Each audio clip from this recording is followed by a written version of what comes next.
questions and answers. Welcome to our May 5th live car shopping strategies. My name is Deshone. I'm known as Deshone the Auto Advisor. And over the next 60 to 90 minutes, I'm going to be sharing what we call the cars from home philosophy, the way you can shop, get bids, make your car buying simple, empower yourself, and guarantee that you did not leave any money on the table. We're going to talk about a lot of things you may not be familiar with. We're going to talk about things you have not heard before. We're going to tear back some mindsets that the car business has programmed in us for their profit. And we're going to tear down those mindsets because they're costing us thousands and they're making the greediest dealers in this country thousands of dollars. And we're going to get rid of that. So this show is sponsored by my new digital book. It's called Cars from Home, 7 Steps to Saving Time, Money, and Avoiding Dealerships. So I wrote that book to give you everything I know, everything I learned at Mercedes-Benz, at General Motors, running my own brokerage, and the hundreds of people, thousands now, that we've helped since 2021 to empower themselves in their car purchases. So part of my welcome offer to you is it's normally $97. You can get it for $24. That's my welcome offer for 30 minutes, anytime during the broadcast. As we go, you can get yours in my TikTok bio, in my Instagram bio, the YouTube comments, and the Facebook comments. It's a 75% off discount as part of my welcome offer for those of you who take action. And you'll have everything we teach here for the rest of your life. And you'll be able to move the same way you're going to hear me move and the way a lot of people I'm going to show you guys are moving. So no questions off limits. Feel free to start typing your questions. We are live on Instagram, TikTok. Hang on. I got Instagram up here. My man Dolan is moderating, so we're going to try to pull in every single one of your questions. Again, this is our May 5th live. We are live. It is Monday, so let's get to the questions. Okay, we got some coming in already on TikTok, Dolan. I see it is what it is. I'm just going to pull that one. I need to do one on shady mechanic shops. You should. If that's your area of expertise, the public needs to know from someone who's an insider what is going on in mechanic shops. I'm sure they get a lot of value. If you guys want, it is what it is to launch a channel teaching people how to avoid shady mechanic sites. Type ones in the chat so he can know that he should go ahead and do that, or she. I can't see if you're a man or woman. But let's get some questions going. Yosoy Tommy, I see you on TikTok. Interested in leasing, but I know I will go over the mileage. I drive a lot. Well, here's what you do.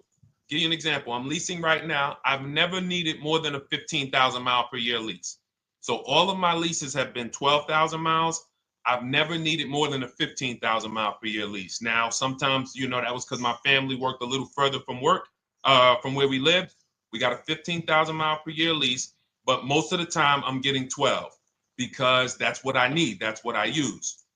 Now I'm paying $499 a month for this $55,000 Infinity truck. I got a 1% lease on it. I got my bids, the way we teach at Cars from Home.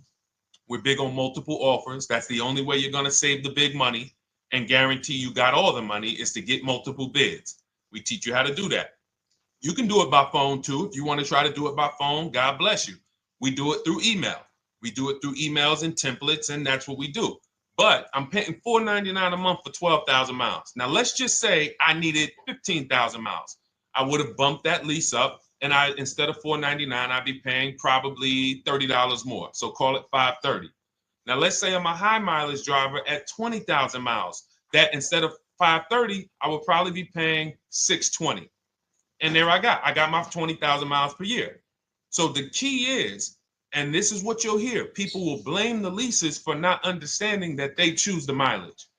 The mileage is not selected for you unless you go into a dealer and say, hey, work me up a lease. And then they're going to choose the mileage, probably give you 10,000 miles per year, and then try to close you on that.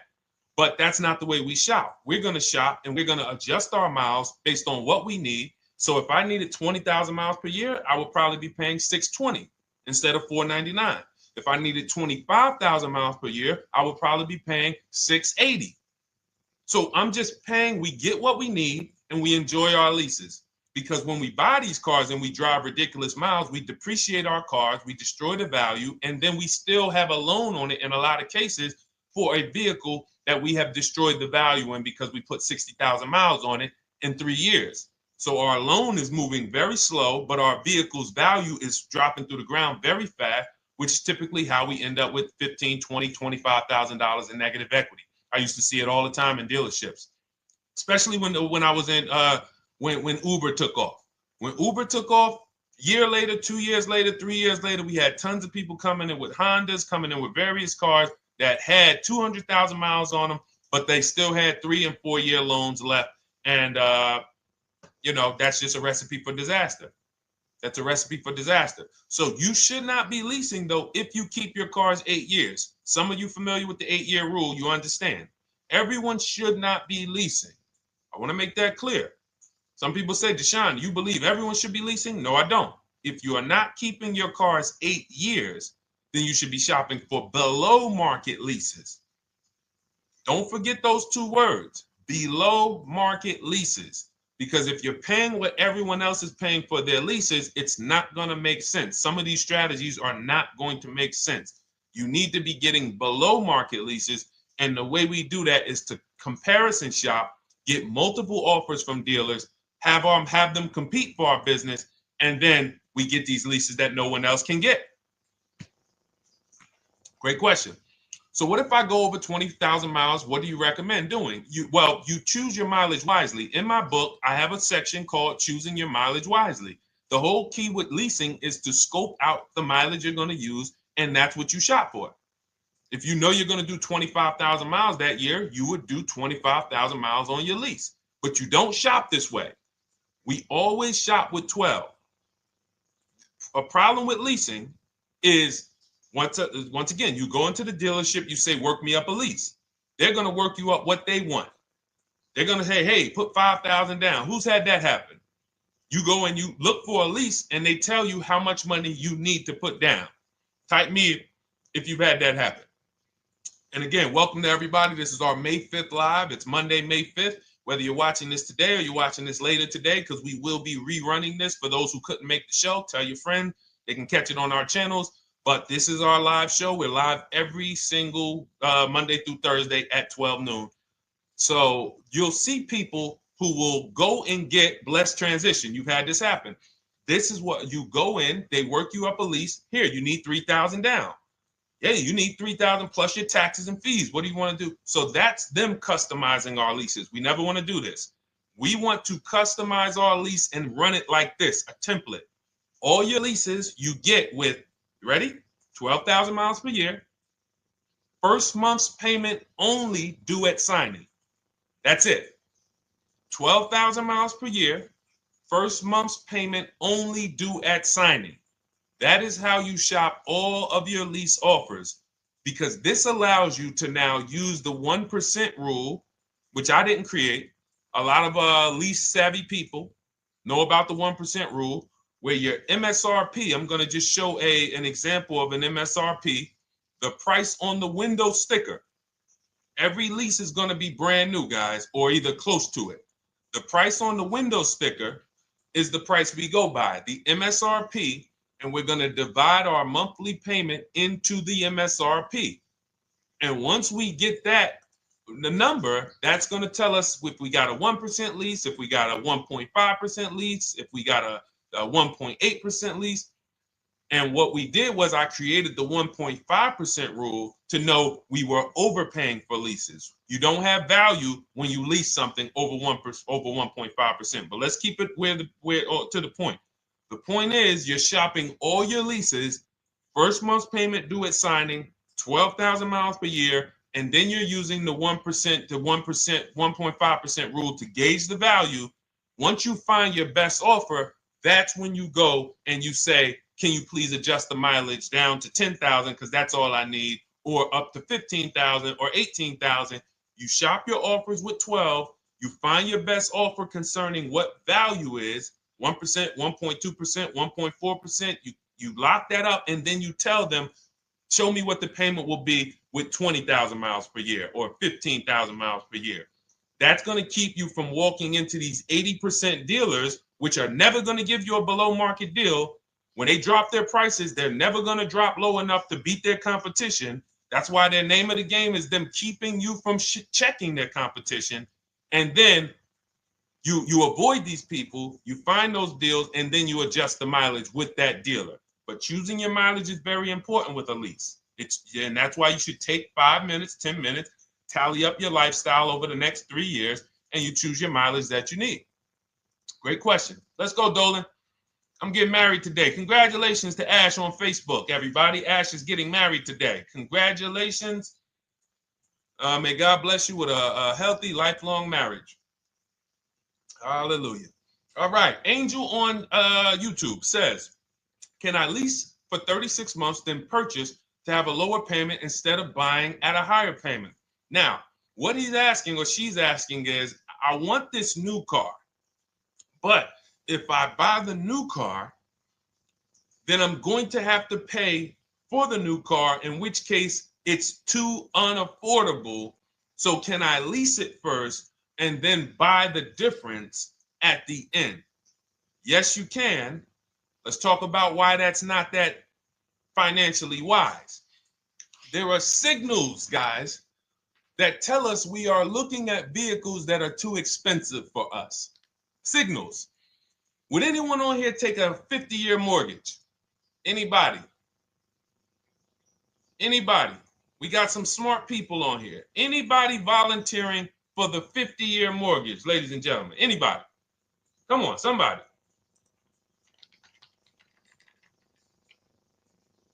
No, why not? Why not? Why is everybody saying no to the 50-year mortgage? Because we know it's ingrained in us that a 50-year mortgage on a house means we can't afford that house, right? Same thing with cars. There's signals.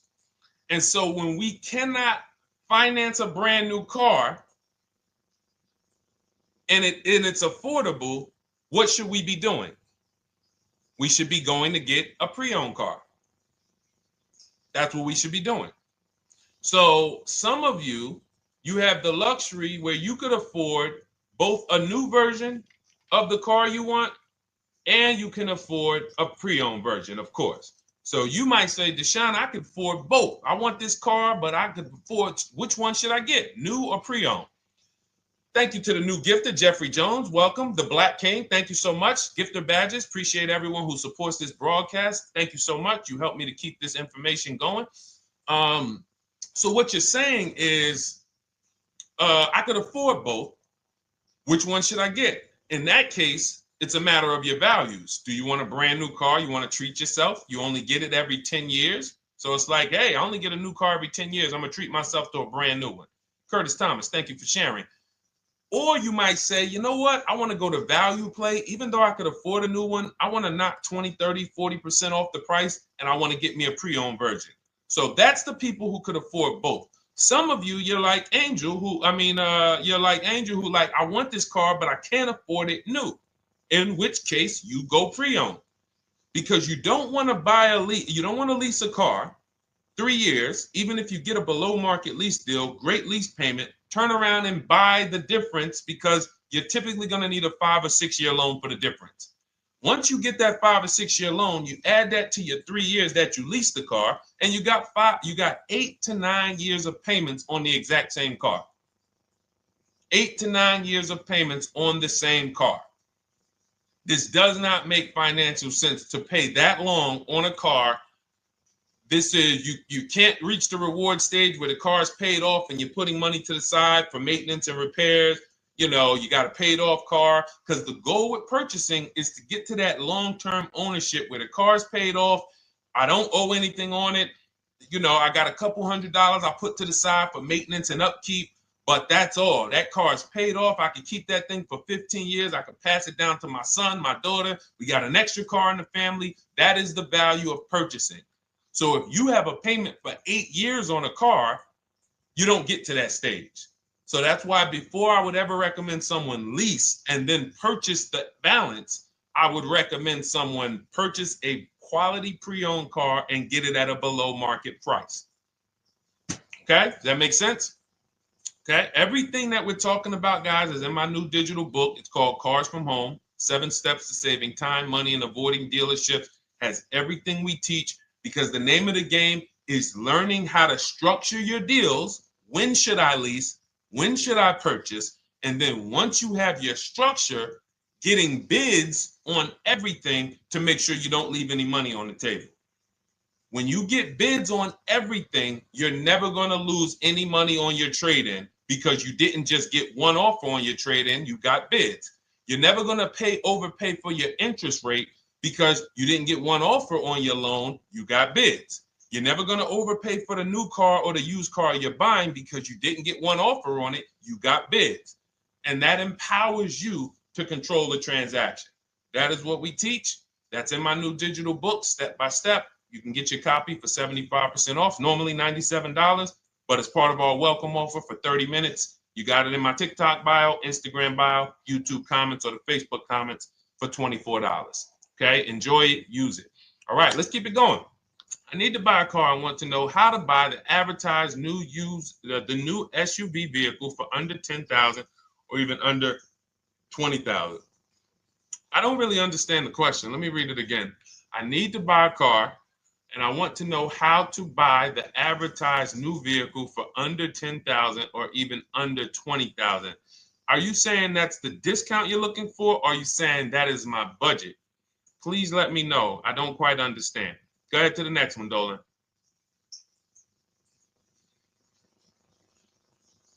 All right. If the Carfax report only has service maintenance, is it okay to purchase? Okay, so all right, this is a great question, guys. This is about used cars. Who's going to be shopping for a used car in the next year? Type the letter U. Type the letter U if you're going to be shopping for a used car in the next year. And for those who just joined, this is our Monday, May 5th, live car shopping strategies. So we are live every Monday through Thursday at 12. And for those of you who are watching the rebroadcast later in the day, you can, you'll get your questions answered. Somebody might ask a similar question, or you can join us Monday through Thursday at 12 live. Yes, so we got a lot of people who are going to be shopping for a used car. We got Buffy on Instagram, Fran Bar. Who else? A lot of people not buying? Okay. Instagram, the only people buying used cars? Okay, well, let's talk to you guys. Listen, so here's when you're looking at a used car, what you're focused on is first the service record. First the title history. What is the title history? That means, is it a salvage car? Is it a frame damage car? Is it a now, well, let's start first. Where do we find these cars? Let's start there. We're not going to lots. We're not stumbling onto people's lots. That's what they want. We do not want to go through our neighborhoods looking for used cars. Anybody who does not have a used car on a website, they're trying to take advantage of you, because that is unadvertised, that they don't want to be where the competition is. That is not the way we're going to move. And for years, it was like that. You drive past a dealership on the weekend, you see hey, oh, look, they got this nice yellow car, a nice big red car outside, and you just pull right in. That's 2005 stuff. Now, every used car, we need to be able to compare it to the whole market, which means we need to see it on a website, on a marketplace. So we're opening up, this is called my multiple marketplace strategy. We are opening up, and some of you are going to need a pen if you're going to really, or unless you're going to watch the rebroadcast, because I'm running stuff past you that, you're trying to buy a $30,000, $50,000, $100,000 car. We're not talking about how you're going to get a couple things from Amazon and, set up a little home studio for $2,000. We're talking about the second most expensive purchase most of you are going to make. So it's understand that you're going to need to focus in order to get the most out of what we're talking about. So we're going to go to the marketplaces. The marketplaces are Carvana. They sell their own inventory. CarMax, they sell their own used car inventory. Driveway, they sell their own used car inventory. We're going to go to now dealerships. AutoNation, they sell other people's, they sell their own. They buy and they relist it on their website. But then you have Car Gurus, you have Carfax, you have Kelly's Blue Book, no, not Kelly's Blue Book. You have Auto Trader, Car Gurus. So we're going to all these marketplaces, we open them right up in one tab. So now what we're doing is we're putting in our criteria, and what we want to do, we want to go 100 miles out. Even if you're not willing to drive 100 miles out, you want to see what the whole market looks like within 100 miles. So now, if you know what you can afford, then you can put in your price criteria. I have a tool that I created. It's called the Perfect Budget Calculator. Some people who have my book, you've used it, where you put in your down payment preferred, you put in your interest rate, you put in any equity from your old car, and it tells you, because what you tend to miss is the fees.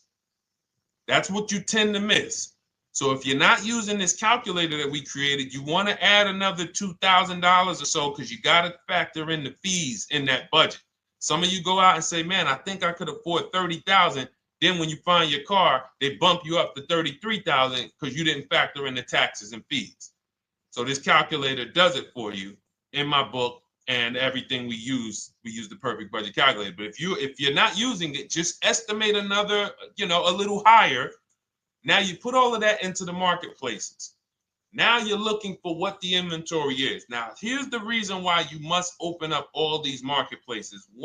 First reason, they have different cars on them. Carvana and CarMax has different cars than Car Gurus, Cars.com, Auto Trader. There's different cars on them.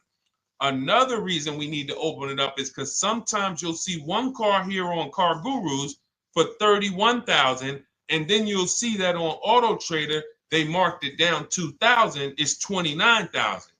And you're like, wait, why the heck is it lower? This is the same car. Well, it could be because this marketplace got the notification first to lower the price, and maybe this one takes a little longer to see that, oh, maybe that takes 24 hours before their updates take effect. So that's why you want to open up all these marketplaces. Now you're narrowing this down first based on your color choices, what options you want, your models, and now we're starting to narrow this thing down. So we're narrowing it down. Now we start to look at the history of these cars.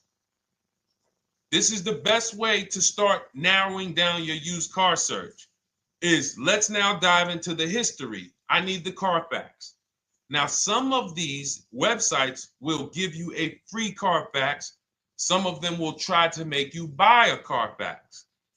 Now, I'm going to give you one of the secret strategies that we've been using for years in my book, and I'll tell you it right now. It is how we get free Carfaxes, because when we get to most vehicles, you guys, for those of you who are just meeting me, I worked in Mercedes-Benz for 5 years and General Motors for 5 years, and I ran my own brokerage. I started it in 2016, and I ran that while I worked at the car dealership. So I have a lot of experience and have seen a lot, and that's why I'm able to teach these things. I also love numbers. But one of the things that I know is almost every dealership has a contract with Carfax. So every dealership, we pay Carfax already. So what we're able to do is when we list our inventory on our websites, we're able to list the Carfax with it. We're able to provide that free of charge. But when we pay Auto Trader or Cars.com or Car Gurus, we are not able to actually push our Carfax to that marketplace. But if you come to our website and you find the vehicle on our website, most times you will find the Carfax for free. That is what we have been doing for years. So that now we have the Carfax, because the Carfax is the only way we can see those service records right now, because we've already narrowed it down based on, first thing we're doing is we're looking at title history, frame damage, salvage title, rebuilt title, total loss. That's the type of vehicle. The next thing we're doing to narrow it down, which is where many of you get in trouble, is you're looking at the service records. Skipping service records, buying used cars without seeing service records is disaster. The biggest indicator on if a vehicle was taken care of is what is on those service records. And if you can't see those service records, then I would not buy the car. Somebody say, oh, I'm changing the oil myself. If you don't have proof that you have changed the oil yourself, I cannot see it. I cannot see that you have maintenance this car, and that's a turnoff for me. Because now when you drive that car a year later, 2 years later, things start happening. You have no one to blame but yourself. Now the regret kicks in. Man, I knew I shouldn't have got this. But chances are, if you find a quality vehicle and you see service records on that previous owner's report, that's going to lead to a quality experience. Okay, so that's pretty much how the initial part of our multiple marketplace strategy. As you can see, we have this to a science. Nothing that we're doing is by chance. Nothing we're doing is on a whim. That is it. But let's go to some more questions. And I think the biggest thing I want everyone to understand so far is that we don't wing anything in this process. There's nothing, everything that I'm teaching you is going to be out of our system. Now, some of you have different learning styles. So let's address this. Again, welcome to our May 5th, Monday, May 5th live. We're live Monday through Thursdays at 12 noon. And we rebroadcast this for those who couldn't make it. You can share this with your family. Tell them, hey, visit Deshone the Auto Advisor's channel. He did a great show earlier. He answered some questions that everyone had. You can watch the broadcast all through the rest of the day. Now, but we're live every week, but we're live right now. So now the biggest, some of your learning style is different. What we teach is we have the ultimate do-it-yourself guide. This book is rated 5 stars. Thank you to everyone who's rated it on Goodreads. Just pull it up right here. For those of you who are actually on Instagram or YouTube, TikTok, you won't be able to see this right now. But the book is rated 5 stars. We appreciate you. And this is the ultimate do-it-yourself guide, whether you're new cars, used cars, leases, bad credit, how to make banks bid for your financing, high mileage driving. It's all in there, step by step. And it's a digital book, so you don't have to wait for it. As soon as you get and hopefully you get there before the 30 minutes, so you get your copy for the $24 instead of the $97. That's our welcome offer. But that's your do-it-yourself guide. Some of you, you're a do-it-with-you person, and that's Shop with Deshone. You like videos instead of reading. You want coaching. You want support. You want a community. We have 1,600 people in our Facebook group. That's our Shop with Deshone. We've had 2,200, almost 2,300 people come before you. When you see me share people like Zafrina and like Melissa and Sheree, Ken, all of these people who are, they're showing their car deals that they got. Look, took me about 30 days. He went through, past Friday, locked down 2 vehicles, 2 Yukon 2025. Said he dropped he said, look, sold the BMW. They dropped the price down to 70 grand. So they took off like 5,200 for him. These are all people who are in the Shop with Deshone. Their learning style is they prefer videos. They prefer, coaching with me. But again, it's the same information. So I want to be clear. It's just your learning style. So if you are like Deshone, give me the blueprint and I will run this thing. That you're going to be like the people who send, like Marie. Marie just wanted to let you know she got our book. Using the book, I saved over $13,000 off MSRP. Now, here's where the feelings get hurt. And this is not my intention. But some of you have these same vehicles that you're going to see me sharing that our people get. And when you see what they paid for them and what they're getting off of them, you're going to see, wow, I did not get that. I did not get that type of discount. So all of you who have this 2025 GLC coupe fully loaded, she said they took $13,000 off MSRP. She got her bids from home, got my payment to be hundreds lower per month, maintenance included, no money down. We are masters at no money down deals. You should not be putting money into these cars unless you intend to keep them for 10 years and you got a great price already. You got a huge discount already. You should not be putting money into these cars. I have never done more than $1,500 out of my pocket for any lease. And when my car that I bought, I put money down on that because I bought it to keep it. But everything else, we are shopping with no money down. So you're going to see that a lot. So again, depending on your learning style, you can head to my bios and to the comment sections, open the Cars from Home Toolkit, Shop with Deshone might be right for you. I don't care how you get the information as long as you are saving the money. I don't care. If you could do it with a $24 book, do it with the book. I would rather you say, man, this guy Deshone helped me. I bought his book. I got it on the sale because he did the welcome offer for $24. And man, I done got 4, 5, 6 cars using this thing. And all I paid was $24. Congratulations. I will celebrate that. I wish that for everyone, but that's not everyone's learning style. So, okay, Dolan, let's keep it going. I'm sure we got a lot more questions coming in. Molly from Facebook, great to see you. Needed to be here. I'm glad. I just ordered a new vehicle last week, expected to arrive in 3 months. I need a breakdown of how to get out if the options they want, get out of the options they want to the MSRP. Well, first of all, what you want to do is you want to get bids now. You do not want to wait. For those of you, she's ordered a car. She's scheduled to be here in 3 months, and she has not locked in her pricing. Now, the reason when we order a car, we are always getting our bids first because the closer your car comes to arrival, the less leverage you have. They know once that car comes in there, she's been waiting for 3 months. She is not going to want to walk away from this car. She is not going to want to do this all over again.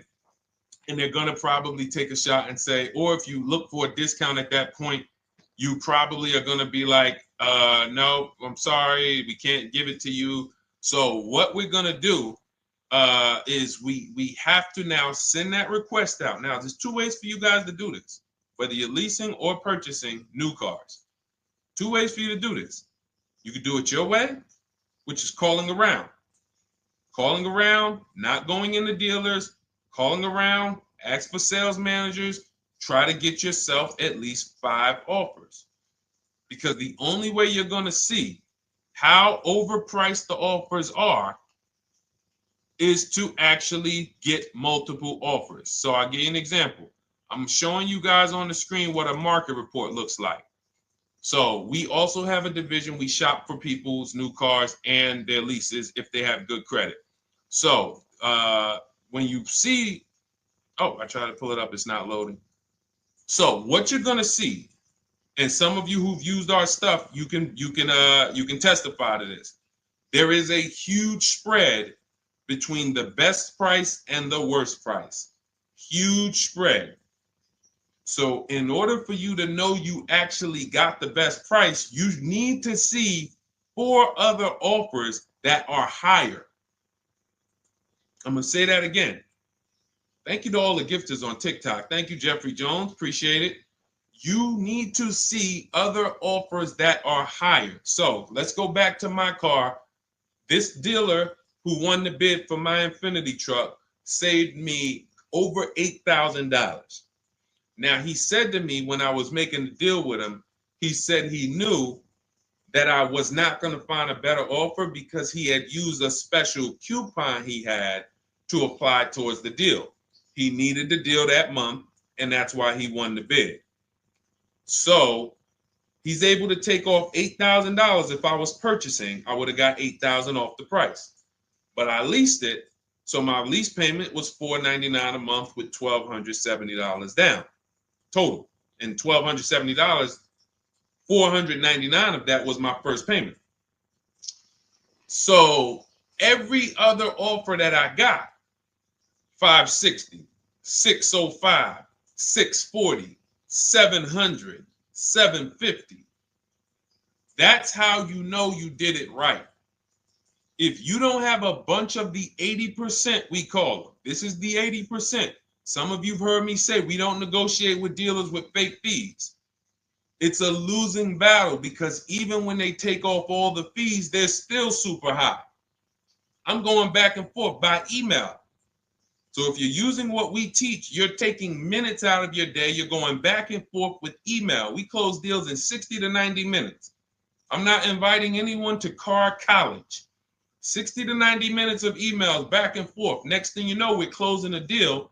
But you're going to see, even after back and forth and telling the dealers through email, you can do it by phone. Hey, I'm shopping other dealers. Please make me your best offer. I have all the templates written. So when you're using our stuff, you don't even have to wonder what you're going to say. You just copy and paste our template.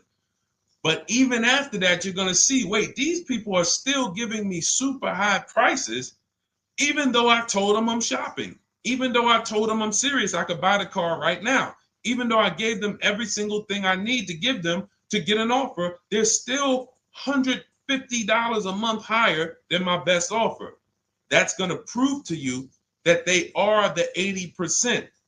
They are not coming down. When they say this is our best deal to their customers walking inside, they're not lying. It is their best deal. It is not the best deal. It is their best deal. Their competition's best deal will blow their best deal away. And the only way you do that is by getting bids. So that's what you need to do, Molly. Take exactly what you're looking for. If you want to call around, call some sales managers and say, hey, listen, this is what I'm looking for. I put in an order, but I'm not dead set on the price yet.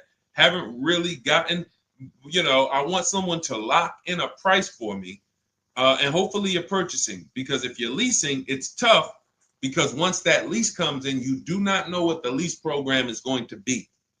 So if the lease program is bad, then you could find yourself jammed up. Now, here's what we try to do to prevent that. It's not always possible.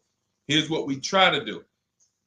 Once you have found the best dealer who's won the bid, now what you're going to do is say, based on this price that you're selling me the car for, can you give me a lease estimate now?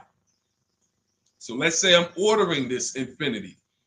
I shop around, I find a dealer who says, all right, Deshone, I'll place the order. I'll take $6,000 off list price for you if you do the business with me. Perfect. Can you give me a lease quote based on that now? I know this is not the vehicle. My vehicle's coming, but can I get some type of an estimate of what it would be? And then I look at that, and if it's affordable, now I place my order. But I'm not placing an order for a lease blind, not knowing what my payment's going to be when that car gets here. Okay? Does that make sense? I know I may be typing, this is heavy. That's why I told you guys, when you're here with us in car buying, below market car buying strategies, this is like short 60 to 90 minute master classes. This is not lives where I'm showing you how to make macaroni and cheese and turkey and like, okay, yeah, you got your music playing in the background. Hey, listen, all right, what I need? Oh, hand me the Sazon. No, you could do multiple things. This is heavy finance talk for 60 to 90 minutes, and it will change your life. And I just saw my girl, Lisa. Lisa, good to see you. Lisa's been, she's been learning from us and rocking with Cars from Home. Let me see. I'm glad you clarified, even if no money down on the lease, you still really have to give them the first month's amount. Yes, I don't know what I'm going to do yet, buy or lease. No matter, I'm learning lots and sharing with my peeps. Thank you, Lisa. Thank you. Now, technically, you don't have to give them the first month's payment either. What I do is our templates all involve shopping, first month payment due at signing. But if I wanted to, so let's say, for example, on this $499 a month lease I got on the Infiniti, and I'll actually will add this because I'm glad you said that. The lease is that's your first month's payment, so it's not considered money down. It's considered your first month's payment because you're leasing, you're paying 36 months or 39 months. We don't do 4-year leases. We don't even do 3.5-year leases in most cases. We're not doing it. It's 36 months, 39 months. And if they have a really, really good program for 2 years, they will tell us about it. But we shop for 36 months. But you can tell that if I wanted to tell them, you know what, I want to do a straight sign and drive, I don't even want to give you the $499 for the first payment, which means you're asking them to pay the first payment, then it would have just been $500 going back into the cap cost, which would raise the payment probably with interest and taxes, maybe 15, 17 bucks, something like that. So if I truly wanted to bring nothing to the table, I can just have them to, cap the first month's payment. You can do that. You can do that. So you can ask any questions. I know you're in our Facebook group, and so you let us know. But the 8-year rule is your basis for leasing versus buying. The 8-year rule, when you guys open up my book, you'll hear me talk about this. I'm going to make a whole lot more videos about the 8-year rule because it is the parameters for how to know whether to lease or buy. It takes into account how drastic cars depreciate. They lose value like crazy. All the losses are in the first 5 to 7 years, and you don't win until you've kept the car at least 8 years, compared to someone who's getting a below market lease. So let's take an example. You look at somebody like, Brian. Brian got my book. Just finalized my first ever lease using your system. 2025 HRV Sport all-wheel drive, $30,000, $505 MSRP. So this is a $31,000 vehicle almost, and he got it for $395 a month, which is a 1.2% lease, no money down. Now, his initial quote from this dealer was $434. This is the winning dealer. But in my book and in our systems, we have a counter offer calculator where we put all the offers we get into the calculator, and then it calculates the best offer and it tells us what to counter. So his initial quote was $434. He countered with the calculator and ended up closing his deal at $395. So these are the people that, for all of you who you're like, wow, are there any cars out there with a $300 payment anymore? Well, if you're buying a car, you are buying it at a $300 payment. You could only spend, who knows, every $5,000 on a vehicle is about how much per month? Every $5,000. When you're looking at a car, every $5,000 on a 5-year loan, which is what you should be defaulting to, is about how much per month. Thank you, Nikki. Nikki got a #1 gifter badge. And I don't really know what all of that stuff means, but I definitely appreciate it. The Black King, thank you so much. I just know it means you guys support the show. So I appreciate it. So who knows? Every Nucci Graham is and I wanna Nucci Graham will address you next, because as soon as you get your book, on the thank you page it says, "Thank you for your purchase. Click below to open your book." So we'll address that shortly. But okay, thank you, Lisa. Yes, every $5,000, and Nikki, $100. So this keeps you in the safe zone.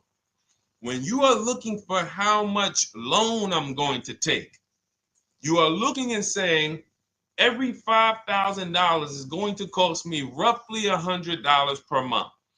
So if I want to spend $400, then my loan needs to be about $20,000, which means I'm looking at this car. If I'm going to buy it for $23,000 plus fees, and I want to be at $400, I'm going to have to come up with some more money down, because I need to get my payment here.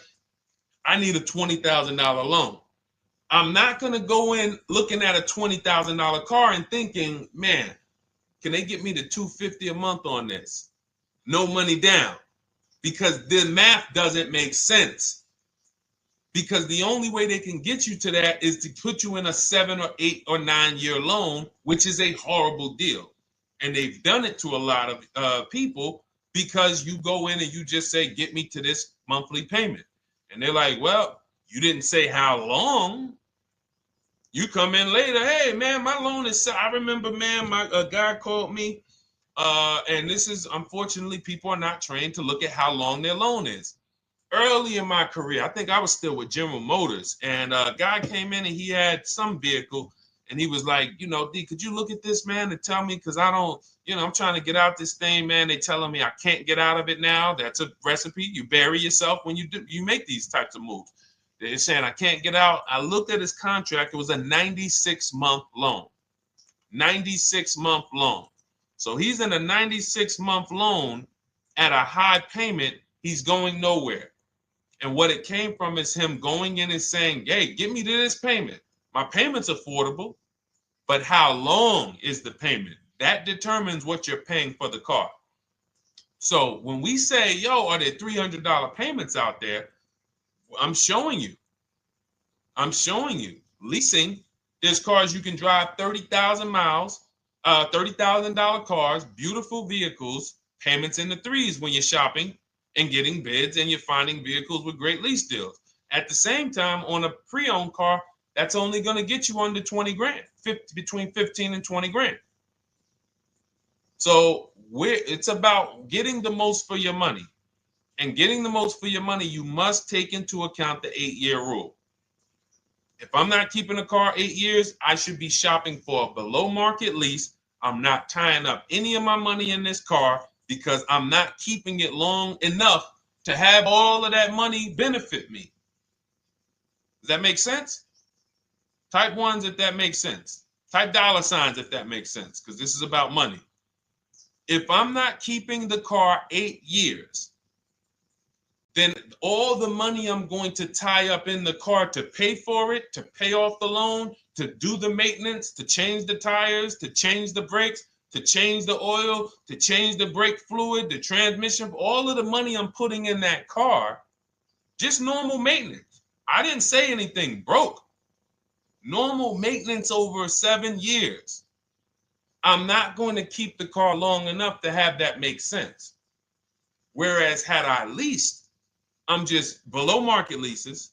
I'm just literally paying cents on the dollar, changing my oil. Most of the times I'm out the car before I need brakes, unless some of you are driving 15,000 mile a year leases, and then sometimes you will replace the brake, but it still does not compare to the cost of purchasing. And throughout the show, I'm gonna show a lot more lease deals and a lot more discounts. But the reason why I show you guys the lease deals is because the money doesn't lie.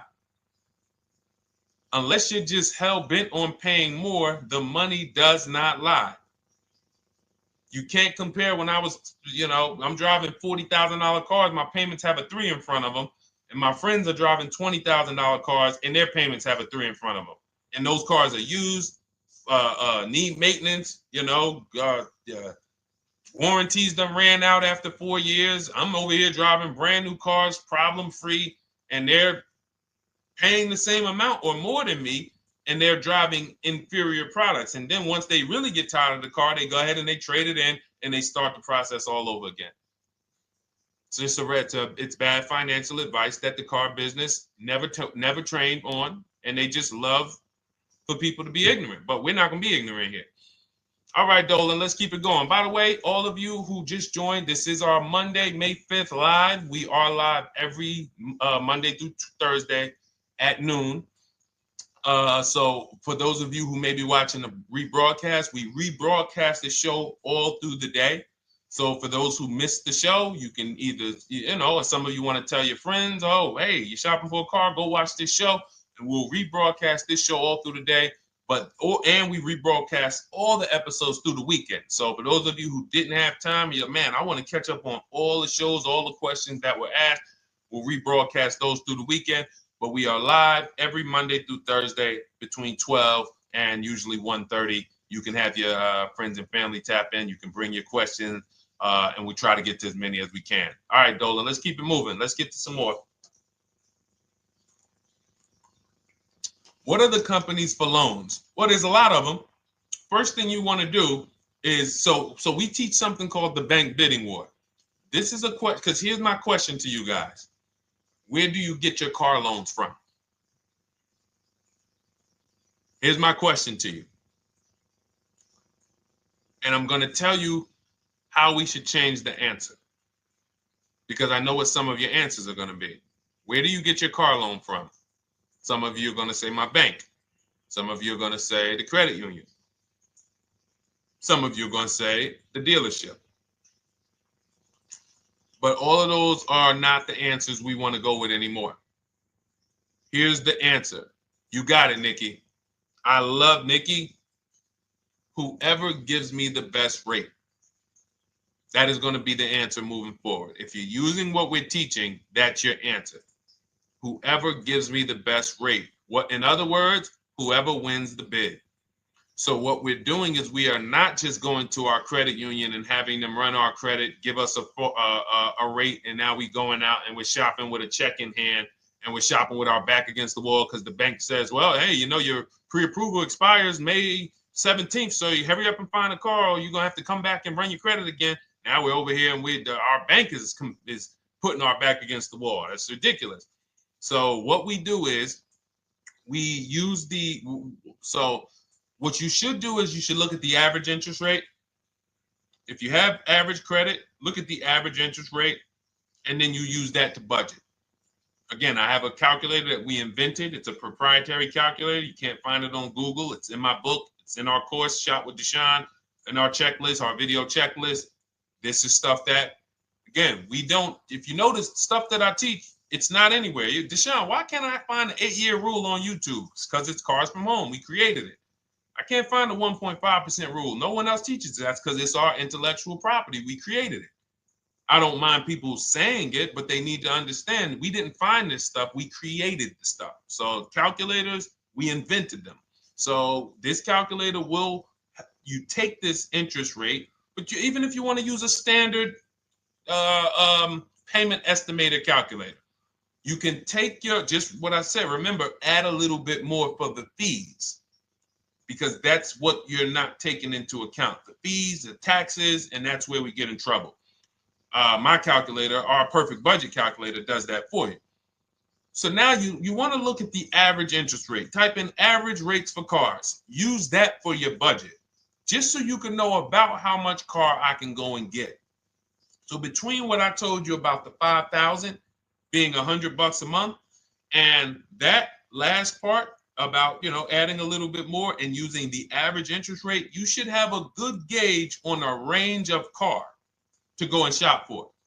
Now, once you now shop your market, whether you're shopping new or whether you're shopping pre-owned, once you find no one's touched your credit till now. No one has touched your credit with a hard pull, especially not. We do not, in order for this to work, like what Nikki is saying, where you're only giving your business to the bank or credit union that gives you the lowest APR. In order for this to work and for you to be able to shop freely, no pressure, you need to make sure you don't let anyone run your credit with a hard pull before you find your best deal on a car. Soft credit pulls, estimates of budgeting, the way I just said.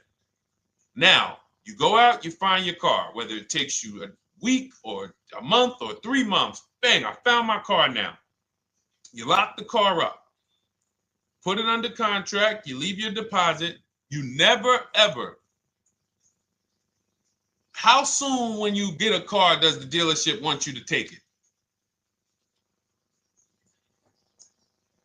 I like asking questions like this because we can prove how predictable most of the car business is. How soon after you purchase a car does the dealership want you to take it? Thank you, Janae. Immediately. Now, the reason for that is, there's various reasons. There's various reasons. Right then and there, Molly, yes. But what I want you guys to focus on is what you lose by taking it right then and there. You lose the ability to shop the interest rates. And shopping the interest rates is very important because you'll always wonder, could I have gotten a better rate? So what you do is you lock the car up, you let them know, hey, I'm going to go home, just give me my, let me get my paperwork so I know exactly how much I need to tell my bank. And here's the key, if you guys can beat what my bank or credit union gets says, then I'll give you the loan. See, some people think that I teach don't let the dealerships compete. I never teach that. What I teach is don't let the dealerships be your first offer ever. They are always your last offer, and they're competing against other offers that you got. So now you're going home, your car's waiting, you're going to see what your bank, your credit union can do, and then you go online. You can go right online. Auto loans online, auto financing online. Let all of these banks and credit unions access your credit now with the hard pull, because there is an article that Experian did, and you can find it at almost any credit bureau, wrote an article on rate shopping. They allow you to have multiple lenders compete for your business within a small period of time. They say the window is 14 to 45 days. So if the window is 14 to 45 days, how quick do y'all think I want you to do it? If the window says, because that's a big window, as long as you shop within that window, at the end, those multiple inquiries will have the same weight on your score as one inquiry, because it looks as if you were shopping and you were doing your due diligence. Thank you, Greg, Sheila, with these gifter badges. I don't know. It's like a nice. I appreciate it, Glendale. Thank you. So with these, when these banks are competing, what you're trying to do is say, everyone here on my end, we call this the bank bidding war. This is round two. Round two is you are bringing your car home. I'm sorry, you are at home. You're going online. You're calling your bank. You're calling your credit union. If you have one, you're going online. This will take you literally one day, not even. Just maybe take you an hour. Because if they say that the window to shop is between 14 and 45 days, I want you to do it in 24 hours. We want all the competition in 24 hours. Because that guarantees we are way within the window. They're going to look and see, wow, this person bought a car. They had multiple lenders competing in a small period of time. They're not out here just letting people run their credit over, every week. Some new banks running their credit. So now you call the dealership afterwards. You say, hey, the best offer I got was from such and such credit union or such and such bank. If you guys can beat it, I'll give you the business. You allow the dealer to now shop you to their banks. In which case, they're going to call you and say, hey, good news, we got you a better rate. Or, hey, good news, we couldn't beat the rate, but we can match it. In which case, they save you the time, they save you the paperwork. Or they're going to say, hey, listen, that's a great rate you got. We can't beat that. None of my banks can beat it. And in which case, we guarantee all around we got the best rate, which is the goal we're looking for. As Nikki said, I'm only giving my business to who gave me the best rate. That is the bank bidding war. So when you get your digital book, Cars from Home, you'll get that in writing. We also have it in our Shop with Deshone video checklist. For those of you who are more do-it-with-me types, again, we're all about your learning style. And some of you just like, Deshone, I see you. Can you shop for us? What are these? I'm seeing a lot of you guys shop for people, new cars, new cars, leases only. And you have to have good credit. Your FICO scores need to be over 670, all of them. But if you don't, again, same result. We've been helping people get these results since 2021. And again, I am all about speed. These are short videos. The book is boom, action steps, action, action, action, action. I'm not trying to teach you everything about cars. I'm trying to walk you through a path, a 7-step path to get to the result you want all the time. Okay, I'm not taking you to car college. You're not going into the car business. You just need to know how to get the best deal. And that's what it's about, step by step. Okay, but for those of you who are just coming on, this whole show is sponsored by my new digital book. It's called Cars from Home, 7 Steps to Saving Time, Money, and Avoiding Dealerships. It's a digital book. Everything we teach about new cars, used cars, leases, below market financing, high mileage driving tips, bad credit tips for those of you who have your credit is not going to qualify you for everything else we're talking about. You need specific strategy. We have that specifically for people with bad credit inside my book and inside Shop with Deshone. So that's why I never believe in one size fits all car buying advice, because all of you are in different situations. So how does somebody look saying, you all should do this? We're all in a different situation. I have a trade-in. He doesn't. He has a lease that's coming due. He doesn't. Oh, he has a lease that's coming due. He has equity in it. We need to help him get that equity out. He has a lease. It has an equity, but it has a third-party restriction. We can't talk to people the same. That's why everything we do is custom and letting you know, no matter what your situation is, it's very common to us. Very, very common. So, all right, let's keep it going. We got some more time, Dolan. Pull them up. More questions. All right, yeah, I see we got a couple more coming in on TikTok. How do I get the book?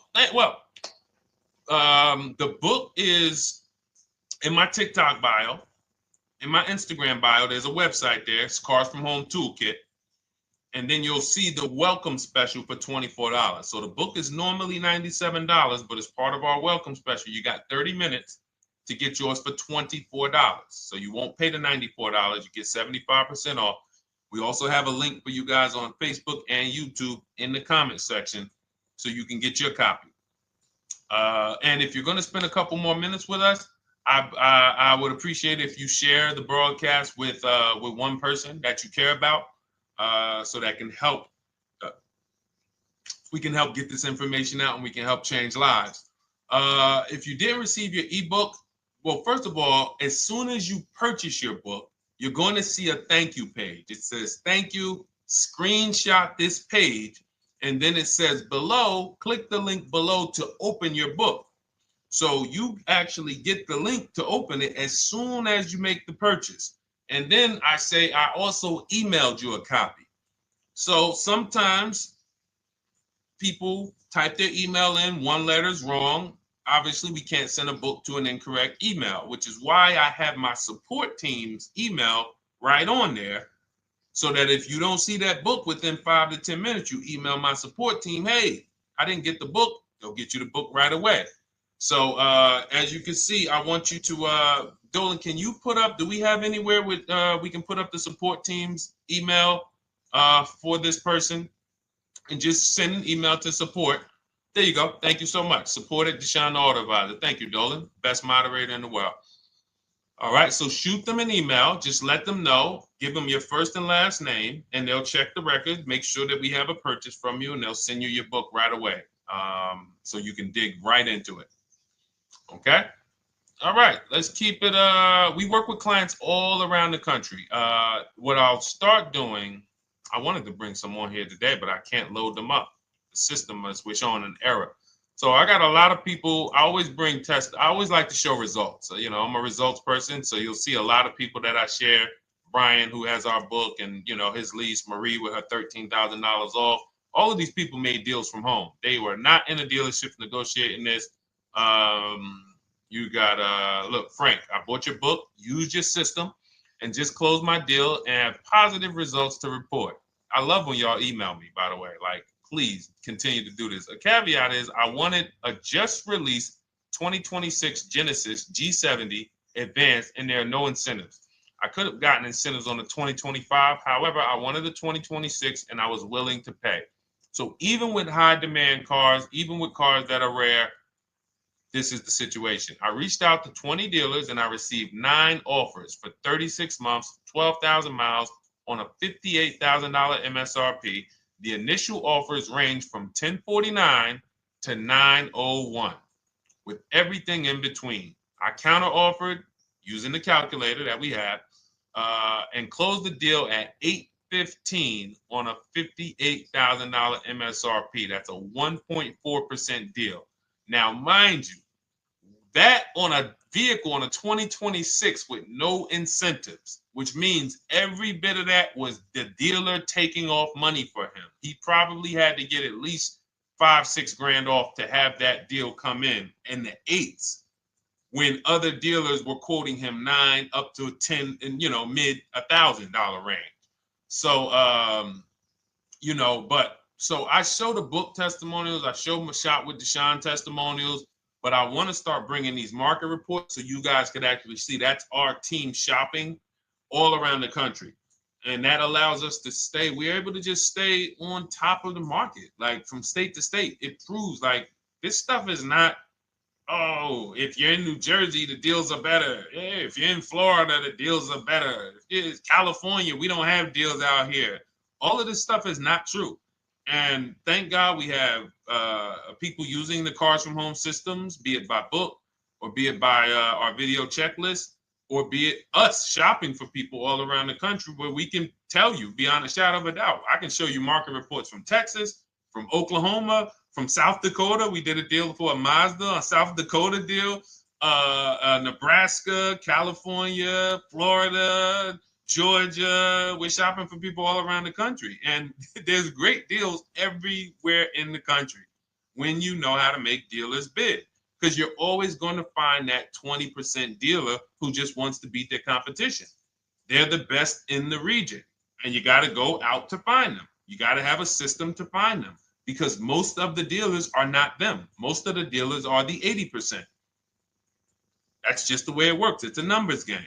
And the 80% are very expensive. And when you walk into the 80%, they'll go down. You're like, oh man, all right, can you take off? Can you get me down? Like, yeah, man, you're like $150 a month higher than where I could be, my max. And they go back and forth. They're like, man, I could take off $50 a month. Ah, man, that's the best you could do. And then next thing you know, you get down to 100. Yeah, all right, we'll take off $100 a month. And you're like, all right, I guess I'll take that. You don't realize that a 20% dealer, not only were they nowhere near your max budget, they were $100 less than your max. You're talking to the 80%. The 80%, when they come down, they're still here. The 20% are here. So you're over here with an 80% dealer walking into these dealers. 8 out of 10 dealers over here are 80% dealers. So y'all talking them down like this, and y'all thinking we winning. Oh, I talked them down to this. Meanwhile, the 20% dealers are here.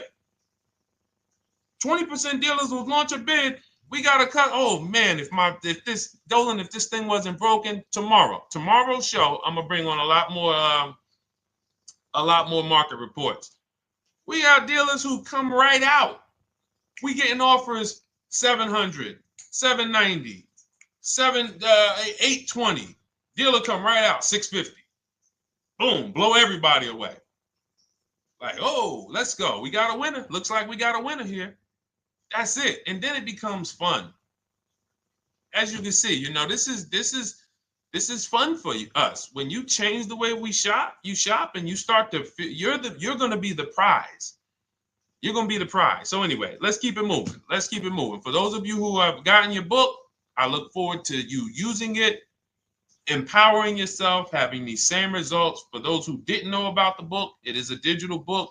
You can get your copy for 75% off for 30 minutes in my TikTok bio, my Instagram bio, the YouTube comments, and the Facebook comment. And for those of you who've been on and you still don't quite trust us, you want to get started with maybe some free advice, go grab our cheat sheets. We have our free cheat sheets in my Cars from Home toolkit, totally free. Test us, look at the cheat sheets, look at the strategies, look at the emails I'm going to send, guiding. Like I don't play around. So if you want to just say, test out, let me hear some free advice, start with our cheat sheets. All right. Yes, I'd actually answered that when I read that comment, Dolan, on TikTok about do we work with clients in New Jersey and New York? Well, yes. When it comes to shopping done for you, if you open the Cars from Home toolkit and you're like, Deshone, I just want to relax at home. You guys go shop the market for me. If you have good credit, FICO scores over 670, and you have and you're shopping for a new car or a lease, you can book a call with us and we can see if we can help you. Book a 10-minute call. It's free. And we can see if we can help you. Is it best to lease a car if you're currently underwater? Ooh, if I was underwater right now, let's just say I have 15,000 negative equity. I made a bad deal during the pandemic. I'm upside down and I'm like, man, I got to get out of this car. But and first of all, I know I should be leasing because now we know the 8-year rule. The 8-year rule says if we're not buying our cars to keep them at least 8 years, we should be shopping for below market leases. We're going to pay a lot less money. Below market leases, not normal leases. Very important.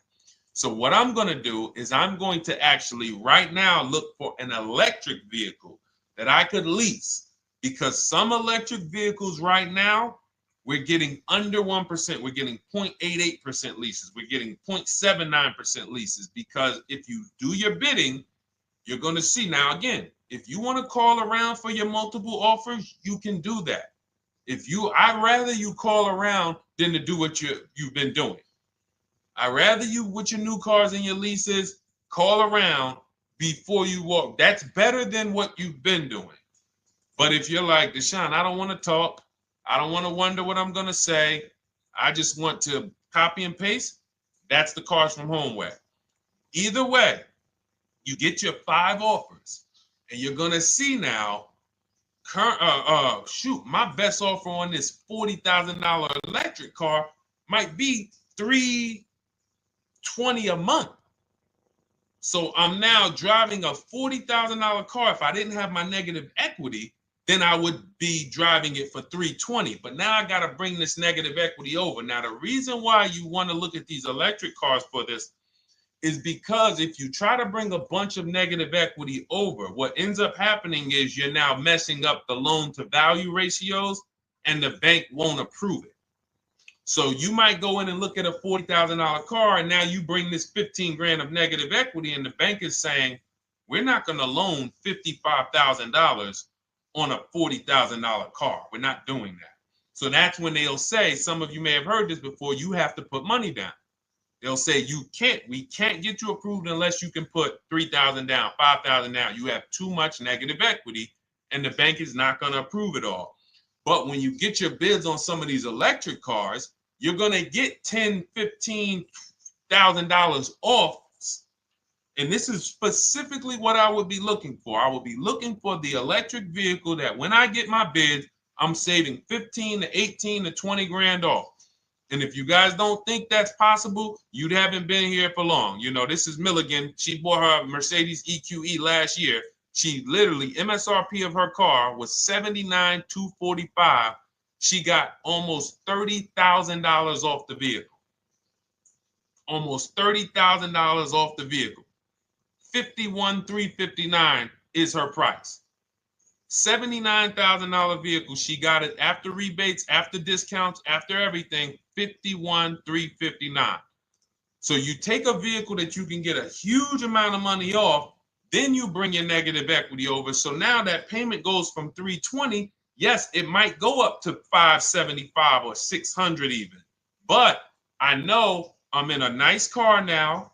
I'm in a brand new car, and after 3 years, I'm done with that negative equity. So that's what I would be doing. And if God forbid the car gets totaled while you're driving, you're out of the negative equity in a lease. So if I rolled that negative equity, 15 grand over to this car, now I'm driving it. Boom. All right, I got this electric car. I'm out of the negative equity. I got a good value. I'm in a $40,000 car. My payment is affordable. Now I'm driving. Oh, shoot, car gets totaled. I'm out.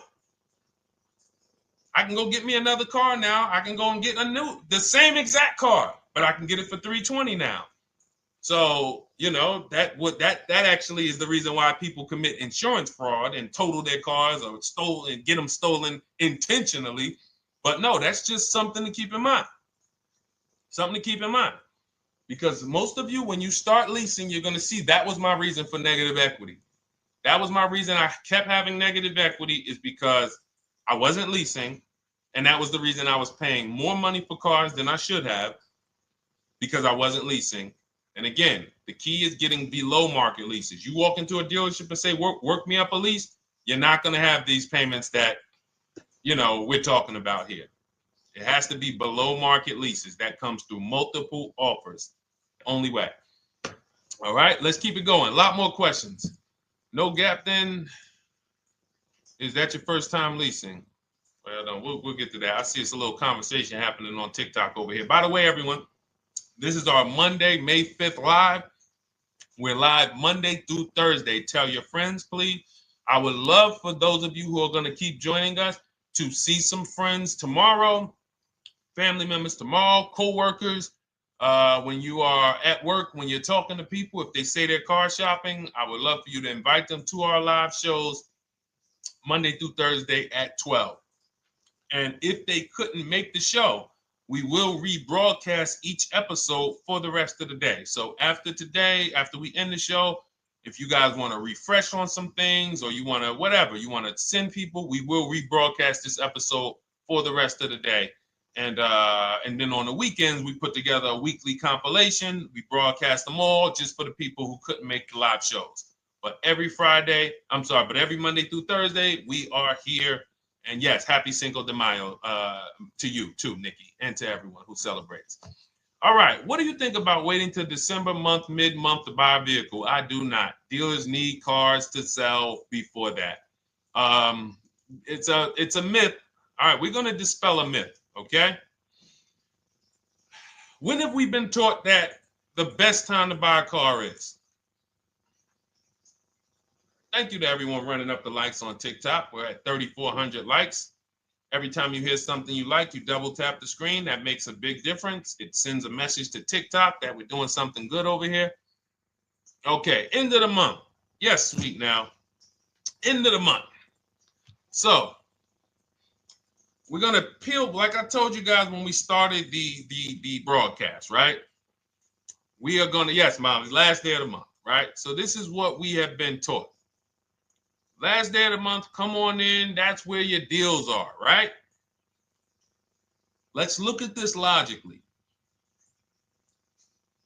As a former car salesperson, the times where where I saw the dealer or myself being the most desperate was the times where we did not have a lot of customers. Sometimes you look up, it's the 10th of the month. They call us into a sales meeting. They say, hey, guys, we got to sell 200 new cars this month. We are only at 40. We are way behind. We are tracking way behind. Call anyone you know who's a real customer. We are entertaining every reasonable offer. Now, you've been taught there's a group of people that we know are coming at the end of the month. There's a group of people that we know that last weekend they're going to rush. But there's no desperation there from us because we know they're coming. So we look and say, I'm much more desperate at various times throughout the month than I will be at the end of the month. Because think about it. Every time you go into the dealership at the end of the month, is it dead or busy? You go into the dealership most of the time at the end of the month, is it dead or busy?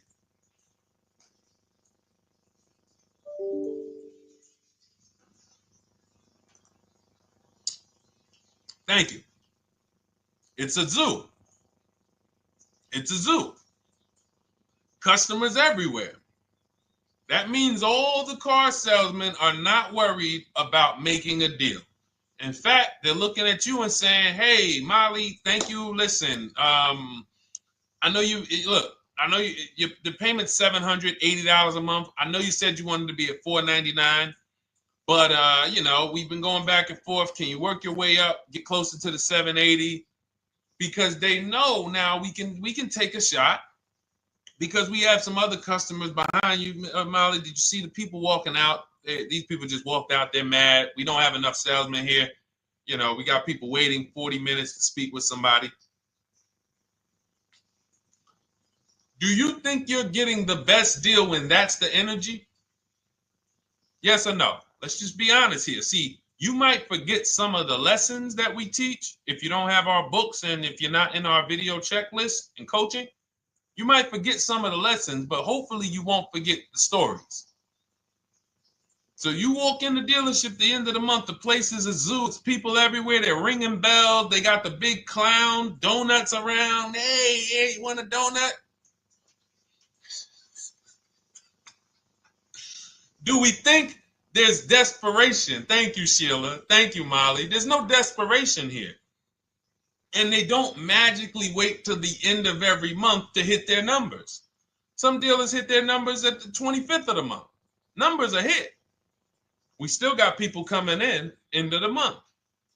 So What we want to do to answer the question is we want to be positioned.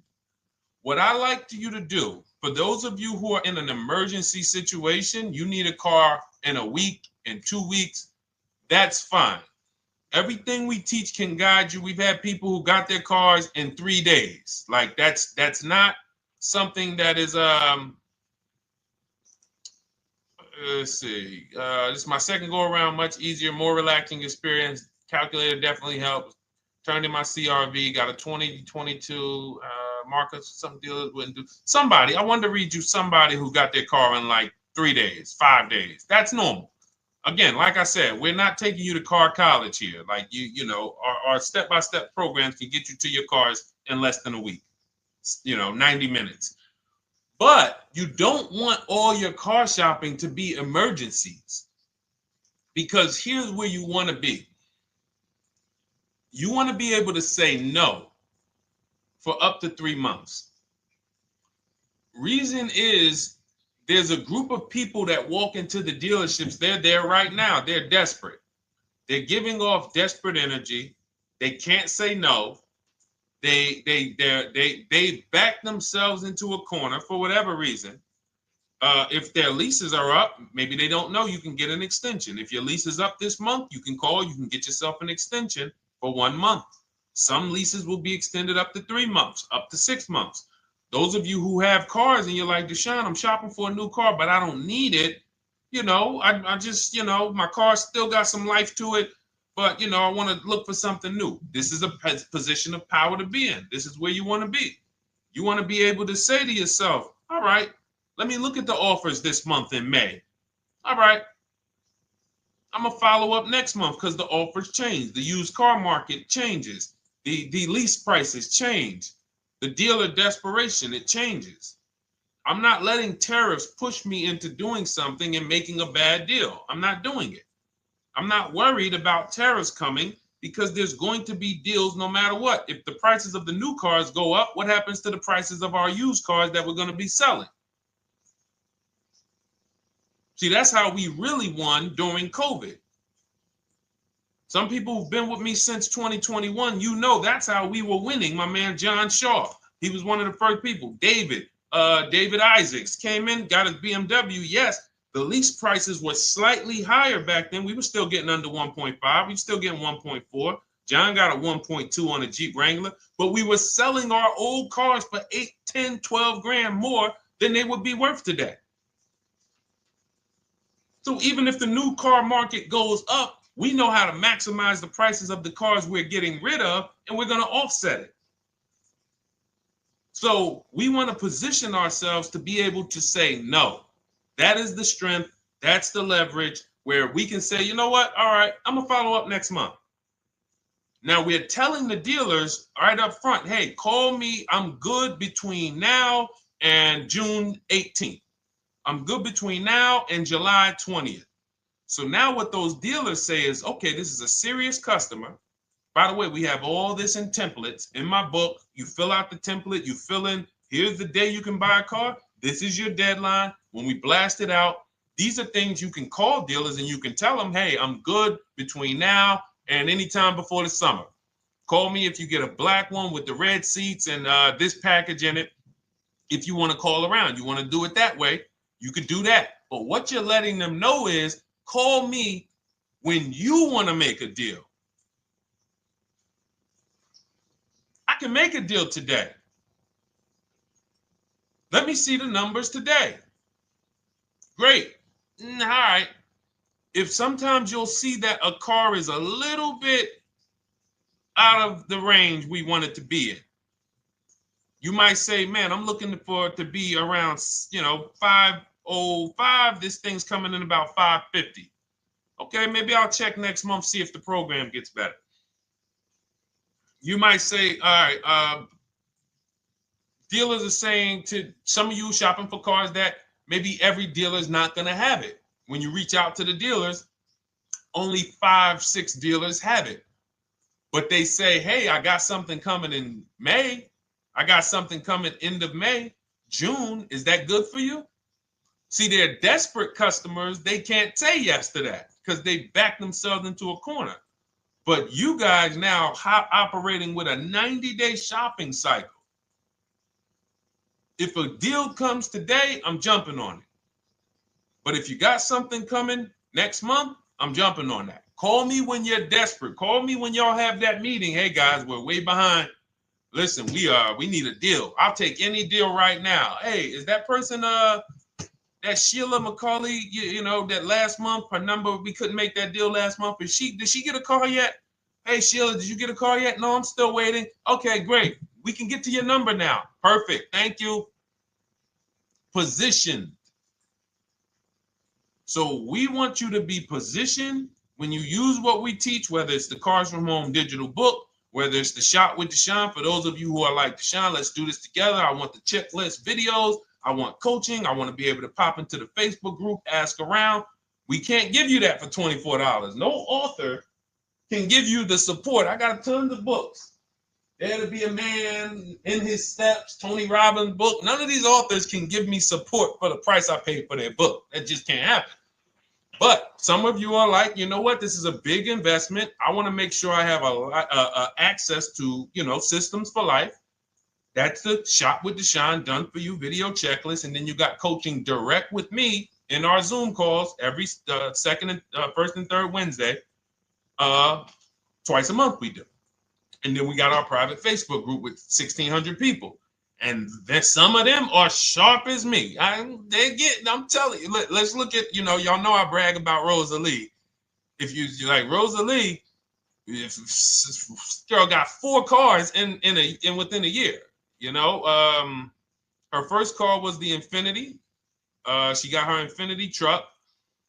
And I was sharing her a lot last year when she got her Infinity QX60, but she recently shared that she got 3 vehicles. And hold on, where is she at? I just had her up. So this is the people that's in the group.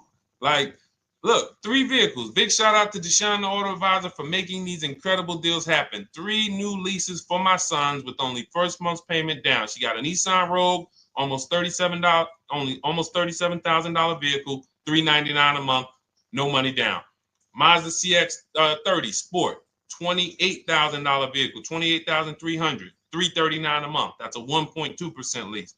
And she got a Mazda CX-50 Premium Plus, $40,400 vehicle, $420 a month. 2 1% leases and a 1.2% lease. And the cherry on top, she says, I sold 2 leases. Some of you don't even know you could sell a lease. She said, I sold 2 leases. She had equity. Now, not every lease has equity. But if 8 out of 10 leases don't have equity, then 2 out of 10 do. So if you've just been dropping your leases off at the dealership, hey, here's my old lease. Let me get the new one. Hey, here's my old lease. And you have not assessed the equity. Could there be equity in it? Imagine how much money you've left on the table. Imagine how much, wow, I didn't even know you could sell leases. She sold 2 leases, 2 2021 Elantras, walked away with $6,737 in equity. Deshone, I could not have done this without you. Your program is a game changer. So this is what we want. We want empowered car shoppers. We want people who are not intimidated. I don't care what this market does, whether I need a new car, used car, whether I got bad credit, whether I'm a high mileage driver, it does not matter. We have strategies to make sure you are going to win in this market or any market. Does not matter. Okay? So, for those of you who don't know, the whole show was sponsored by my new digital book. It's called Cars from Home, 7 Steps to Saving Time, Money, and Avoiding Dealerships. It's 5-star rated. Thank you to everyone who's rated it, reviewed it. It has everything we teach in a step-by-step format. It's normally $97, but as part of our welcome offer, you can get yours for $24 in my TikTok bio, in my Instagram bio. Click that website. It's the carsfromhometoolkit.com. Or we have a link for you guys in the YouTube comments, in the Facebook comments, and you just click the $24 welcome offer, good for 30 minutes. And for those of you who have different learning styles, or if you just want some free advice, we have some links in there for you as well. Whether you are a do-it-yourself type, whether you are do-it-with-me type Deshone, or whether Deshone, I think I qualify for that done-for-you shopping, where I can relax at home and you guys go do that work. Or like I said, you want the free advice, just start with our cheat sheets and you can go from there. Whatever is right for you, you get it done. We just want to move you from anxiety, from, oh, I don't know what to say, from watching people online who call dealers and negotiate. Hey, take off $5,000 so I can have a viral video. And now you're talking to an 80% dealer. So the 80% dealer has the $5,000 to take off. So you look like, hey, yeah, see, I just got them to take off $5,000. We don't negotiate with dealers with fake fees. Like there's a saying, we don't negotiate with terrorists. Cars from home, we don't negotiate with dealers with fake fees. None of that stuff matters. Because what you want us to think is, look, see, I took off all of this money. Don't you want to buy the car now? But you took off the fake money. Had we been talking to a 20% dealer, what money are they taking off? The real money. The real money. So if we have two dealers, well, let's say 8, because y'all know I use the 80%. So the 80% are over here. The 20% are this small group over here that we got to find. Now, the 80% are starting so high that when they take off all the money, it's fake money. We marked up our cars. We got platinum kits on them. We got the Hertz service plans on them, and the Simonized kit and the low, all of that stuff. Okay, so yeah, we done took off 5,000 for you, but 4,000 of it was fake. Meanwhile, this 20%, they don't have the fake. So when they take off 4,000, it's real 4,000. And we over here talking to these people. Hey, take off all that fake money. See, guys, you can do this too. So listen, we bidding is the way to go. You cannot negotiate your way to a below market deal, but you can get bids and it will make your life easier. You'll start to enjoy your car shopping. You'll start to feel like you're empowered. You're the prize. Someone won your business. They won your loan. They won the opportunity to buy your car. You are the prize. So that's what it's about. So we are here Monday through Thursday, 12 noon. Make sure you meet us live or tell your friends and family who are shopping, hey, hop on this show. We're live on TikTok, Instagram, Facebook, and YouTube. But we will broadcast the show for the rest of the day. So those who want to catch up on some things that you may have missed, or if you just jumped on and you're like, whoa, man, I missed a lot. We'll rebroadcast this show for the rest of the day. But tomorrow we'll be back, which will be Tuesday, May 6th, 12 noon. Meet us here live. Thank you so much. Welcome to the new followers. Thank you to everyone who gave me gifts. Thank you to everyone who bought a book. Thank you for those of you who are in Shop with Deshone. I look forward to your success stories. Always a pleasure.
And welcome to our Tuesday, May 6th live. We do these live streams at 12 noon, Monday through Thursday.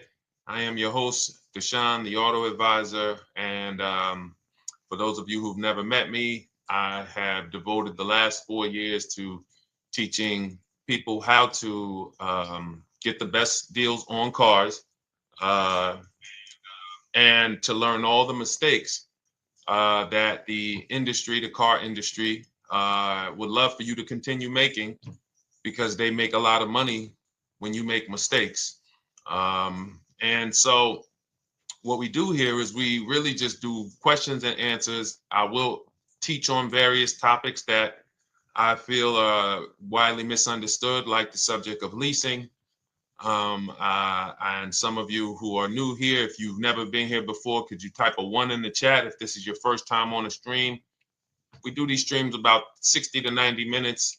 And if you're going to get the most out of them, we just ask that you lock in, that you focus, because we will be talking about $1,000 mistakes. Nothing here that we'll be talking about over the next 60 to 90 minutes is hundreds of dollars. I'm not looking to, have you spend some time with me on a Tuesday to talk about how to save hundreds of dollars. No offense, I'm sure that's important to some people, but we are here to talk about things that are affecting your bank account by the thousands every year. And so if you got some time, I would love for you to hit the like button, like wherever you are, and let's just tap in. You can start to type your questions. This whole stream is sponsored by my new digital book. It's called Cars from Home, 7 Steps to Saving Time, Money, and Avoiding Dealerships. It's a digital book. It's 5-star rated. Thank you to everyone who's rated the book and reviewed it. And it's normally $97, but for the next 30 minutes while you're watching, you can grab your copy for 75% off. That's our welcome offer. We always like to reward people for taking action. So you can get your copy for $24 instead of $97. And you can just head to my TikTok bio. You won't leave the show, my Instagram bio, the Facebook comments, or the YouTube comments, and use that link to get your welcome offer, and you'll have everything we teach. So as we go through this for the next 60 to 90 minutes, if you're like, whoa, Deshone, this is a lot. Wow, this is a lot. You can grab the book and make sure you have everything that I teach and everything in a step-by-step format. Okay? So I have my man Dolan moderating. Good afternoon. Thank you, Johnny Miller. Good to see you, Lil G. Again, guys, we are live. This is our Tuesday, May 6th live. We're live every Monday through Thursday at 12 noon. But we do rebroadcast these throughout the day. For those who cannot make them, you can watch the rebroadcast, or if you got to go back to work, we'll be rebroadcasting it for the rest of the day until our show tomorrow. All right, so let's start with the questions. You can feel free to get into it. Okay, do you have to get the extended warranty? This is a great question. This is car specific. A Honda, Acura, Toyota, in most cases, have always had low cost of maintenance and their parts are inexpensive. When you're buying an extended warranty or you're considering it, it is a risk product. It's an insurance plan. So that means you can pay for something and not use it, just like car insurance. You don't necessarily use your insurance until you have an accident. Same thing with an extended warranty. It's an insurance policy. So what you're trying to do with any insurance is see what is the likelihood that what I'm paying for this is going to exceed the price if I did need to use it. So in the case of a vehicle, when you're trying to determine what should I get an extended warranty, there's 2 things that are important. Does this vehicle that I'm purchasing have a high likelihood of things going wrong? We know, and some of you have had cars with histories, and we know there are certain cars, they tend to have things go wrong more than others. And what I like to do is go right to Google and type in repair cost, because this is the second item that we are looking at. We're looking at average repair cost. So if you're buying a 2010, a 2015 Nissan Altima, 2018, Hyundai Sonata, you go right to Google, you type in 2018 Hyundai Sonata average repair cost. Now, if you see that those typically go on the lower side, then that can take a lower set of risk where you might say, all right, likelihood of these things going wrong on this car is slim. But if you see that the repair cost is on the mid to higher side, that's shifting more risk to if something goes wrong, the cost for you to pay for it out of pocket will probably exceed the warranty. So like when I work for Mercedes-Benz, who's new here? Type a 1 in the chat if this is your first time on a stream with us. First time you've ever been here, type a 1 in the chat. First time. What's up, William? What's up? DJ Ant Nice, good to see you. Maggie, good to see you. Enrique, good to see you. Miko, good to see you. Tetra Washington, good to see you. Jan, good to see you. Claire, Clairvoyant, good name. First time, if this is your first time, just type ones in the chat so I know. I don't want to assume anyone knows who the heck I am and what my experience is. Daniel Thompson on Facebook, great to see you. So I worked for Mercedes-Benz for 5 years, General Motors for 5 years, and I ran my own brokerage, my new car brokerage, called Cars from Home. I started it in 2016. Now, when I worked for Mercedes, when people were purchasing a Mercedes, what I would tell them is buy as much warranty as you can afford. Buy as much warranty as you can afford, because I knew that when something breaks on a Mercedes, nothing's under $1,000, and typically it's $2,000-$3,000. So a $4,000 warranty on a Mercedes-Benz is usually worth every dime. But at the same time, we have cars that, again, less likely for things to go wrong. And then when things go wrong, if they go wrong, they can typically be repaired inexpensively. Good to see you, Arms Reach. Welcome on Instagram. Shout out to the people checking in live. Great to see you all. So that's how you're measuring extended warranties. You don't want to get an extended warranty on a vehicle that has a low cost of repair and a low likelihood of things going wrong. You can then take your money, put a little bit to the side, have a little emergency fund, that same $35 that you would have put into the warranty, or $2,500, you put that to the side over the course of a year, 2 years, put $100 a month to the side, and then have that be your cushion just in case things go wrong. It's better for you to have that money in your bank account, and if things go wrong, you take it to your mechanic. You must have a local mechanic. You guys know I swear by local mechanics on cars that don't have warranties. Even if you have a Mercedes-Benz, a BMW, an Audi, something that is typically harder to work on and takes more of a specialized engineer, there are still plenty of places that have those. I mean, there's shops where they used to be Mercedes-Benz techs. Now they have their own shops. This is who you want, because their cost, their labor is going to be probably 1/3 of what a dealership is going to be. So these are the resources that, again, keep more money in our pocket while getting us the same level of service and experience. Okay, great question. Welcome, Uncle Nene. Good to see you. Uncle Nene. All right, listen. Nicole, good to see you. All right, Dolan, you can pull up the next question. Feel free to start typing your questions. And as we get more questions in, we'll try to get to all of them. You guys know we're not always able to, but we do try to get to all of them. How do I shop around for the best lease deal without affecting my credit? Well, first of all, you're talking to someone who's, just so you know, I've taught thousands of people to lease. I've gotten 7 leases. Now, when we look at what we are doing with a lease, first, we have to consider how we want the information presented to us. We are not letting dealers tell us how they're going to quote us. We are telling the dealers how to quote us. So we are going to have all our quotes. Thank you to everybody hitting the like button. I see you. I appreciate you. And shout out to the sharers. As I see people who share, I always like to give the shout outs to the people who share this broadcast with their friends and their family. And thank you to everyone who's giving gifts on TikTok and Instagram. Appreciate you all. So what we are doing when we're telling a dealership, you give us a quote with first month's payment only out of pocket, 12,000 miles per year, and put all the taxes and fees into the payment, assume tier 1. So we are presenting it now in my book and in my Shop with Deshone programs, my video checklist. I have all the templates. If you're going to do this yourself, you just need to remember how you're presenting this. You can call around to dealerships, because there's 2 ways to do this. Shopping from home. Cars from Home is about showing you guys, and I'm going to be showing you guys a ton of payments. And listen, I don't want you to feel bad, because some of you are going to see that you've left a lot of money on the table.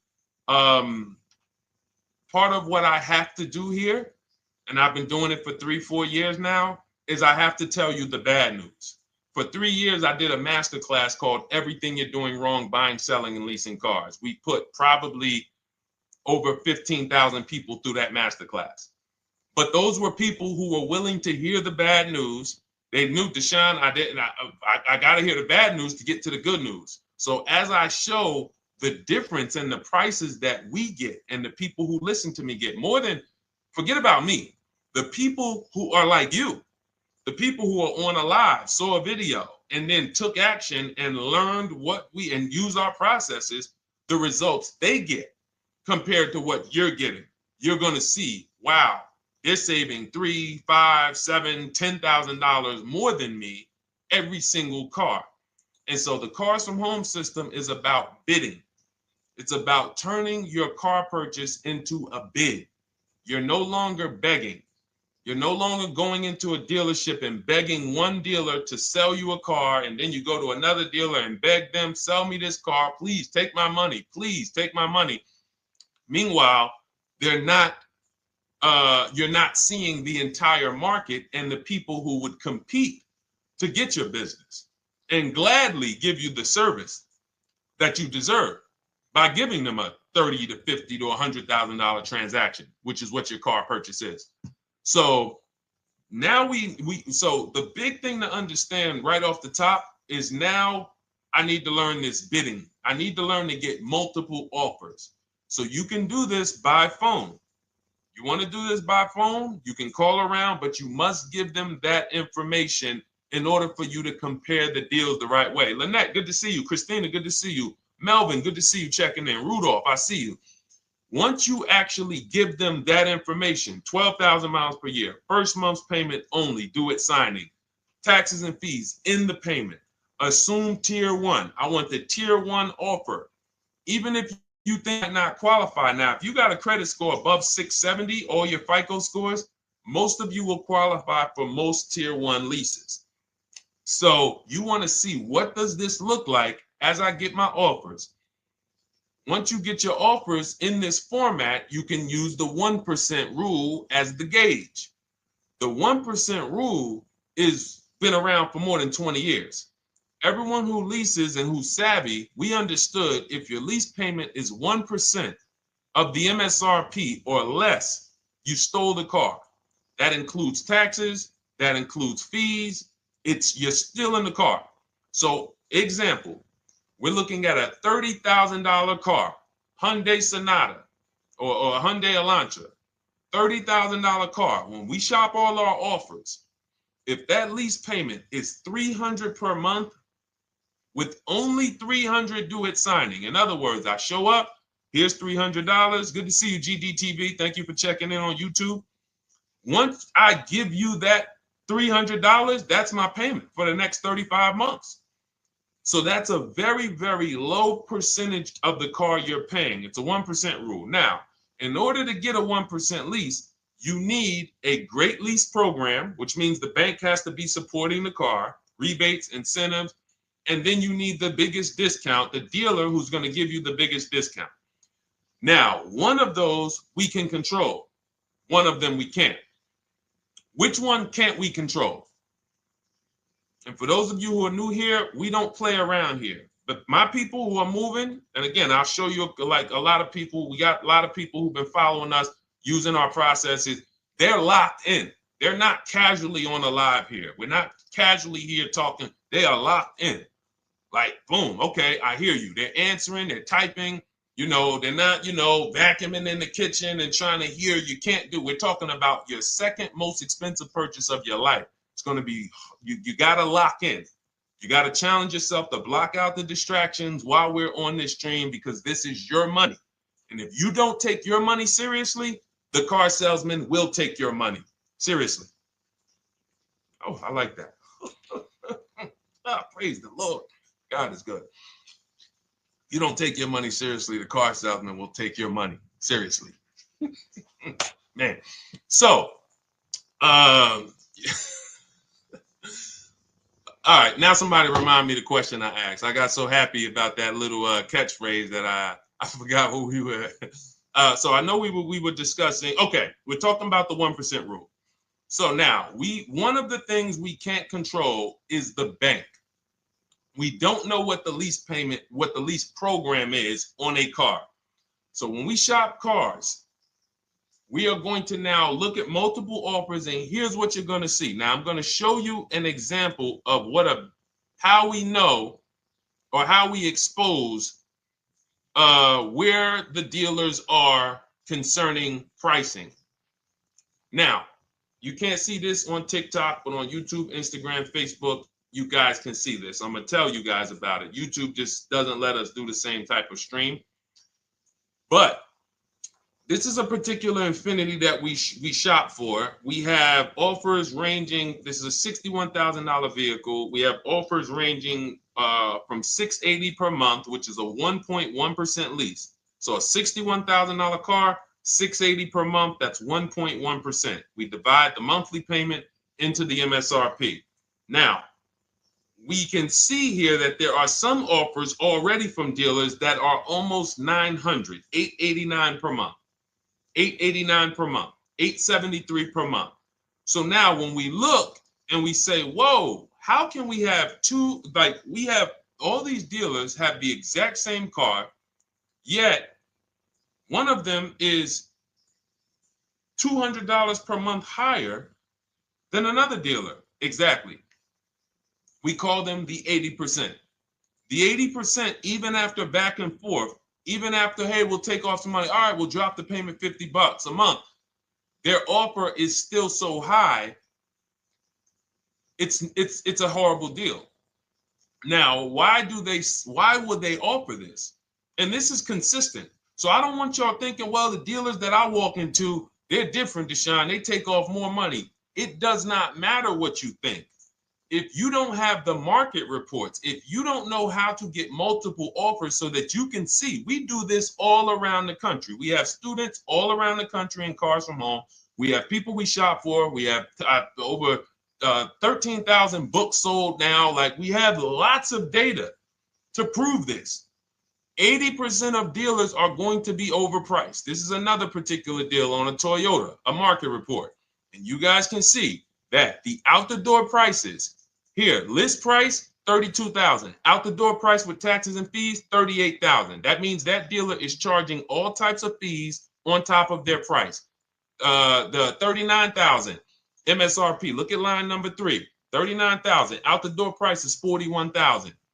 We can see $39,000 out the door includes taxes, includes all the fees. So we can see that these out the door prices in the left, in the right column, are way higher than the MSRP. $35,798. Out the door price is $39,700. But look at the green.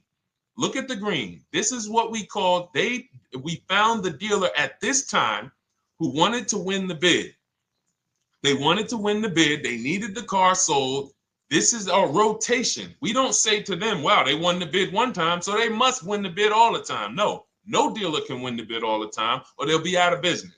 But in this particular case, at this particular time, for this particular client, this dealer said, we're going to sell this car for that's $35,500, and out the door with taxes and all the fees, $34,994. That is a over $4,000 discount off this vehicle. When all the other dealers are, not only are they not giving you a discount, they're charging over list. And they might come and say, all right, we'll take off $500. We'll take off $1,000. We'll take off $1,500. They might start so high with you guys that you think, wow, they started up here and I talked them down. They took off $3,000 from me, but they already were $3,000 in fake fees, protection plans, and all of this padding, dealer adjustments, which is fake fees. So whenever they say, because the dealer gets a minimum of a 6% profit margin, from list to invoice, we have profit. From invoice to holdback to triple net, we have money. That's all the profit margin. On top of that, when we add a dealer adjustment, what we're saying is we're going to sell this car to someone who does not have the skills to find our competition. And they're going to come in, and if we got to take off $2,000 to make them think they won, this is what we're going to do. But what we do here, what people like Brian is going to do, look, just finalize my first ever lease using your system, 2025 Honda HRV, $30,000 vehicle, $395 a month payment. no money down. His initial quote was $434. He ended up using our calculator, which we have in our book and in our program. If we put all our offers into that calculator, it tells us what to counter. He gets that offer for $395. That's his deal. We look at somebody like Wendell. Look, thank you. It's the least I can say for your book, Cars from Home. We're still in the middle of the process. Just sold our car today, like 10 minutes ago, for 30% above value. Why? Because he got bids. Look, using the insights from your book. I've read the book multiple times and told many people about it because it's that good. It's so intuitive and insightful. We'll be moving to the next step soon, and I'll write again. So now you heard him say we're moving to the next step soon. Step 2 in my book is the equity assessment. That's when we get bids for the car we have. We get bids. You're going to go to, listen, you should never be trading your cars in. Let me ask you all a question. Do we get the most money for an, you name me one thing that we get the most money for that thing trading it. Name me one thing. If I had this iPhone, do I get more money trading that iPhone in for another phone, or do I get more money listing it online and selling it to whoever will pay the most? Trading or selling? Let's go. Who's locked in? Tax advantages are very small. I understand you, Ronald, but the tax advantages, we have people that are selling their cars to cash buyers for $3 to $5 grand more than what they can get on trade. A tax value, a tax advantage for the difference is not, it's minimal. Exactly. Thank you, King Carter. You listed. So the money is in the bids and the competition.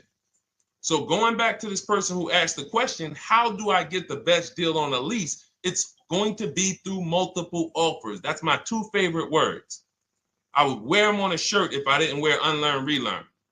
Because more than multiple offers, I need you to unlearn. Because the people who come with bad information from years, Deshone, this is not how my uncle taught me to buy cars.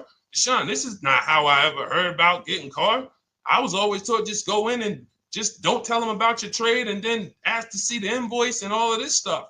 That's what I was taught. Yeah, but you're not going to get the prices we're getting until you unlearn all of that bad information. Bidding is how we buy everything. When we go into the supermarket to get spaghetti sauce, all of those companies are bidding. They're bidding. Hey, listen, we'll sell you this for $3.99. Hey, we'll sell you this for $5.29. But we got a better product. We got quality. Look at us. Look, it's all bids. Everyone who wants to sell us something is competing, except car dealers. Y'all notice that? So the mindset that y'all got to have if y'all want to really win and save all of this money and get these huge discounts is I'm going to start purchasing and leasing cars like I buy other things. It's going to be a competition. And I promise you, your whole life is going to change. Your entire car buying experience will change forever. You will be sitting here just like my man Ken, graduated, $585 a month payment, no money down on his Nissan Murano Platinum, $50,000 vehicle. He's paying $585, no money down. $50,000 vehicle. How much would a $50,000 vehicle cost us on a loan if he purchased it? How much would a $50,000? Some of you know every $5,000 is how much per month. Let me see who's locked in. Who's locked in? Every $5,000 is how much per month on a loan.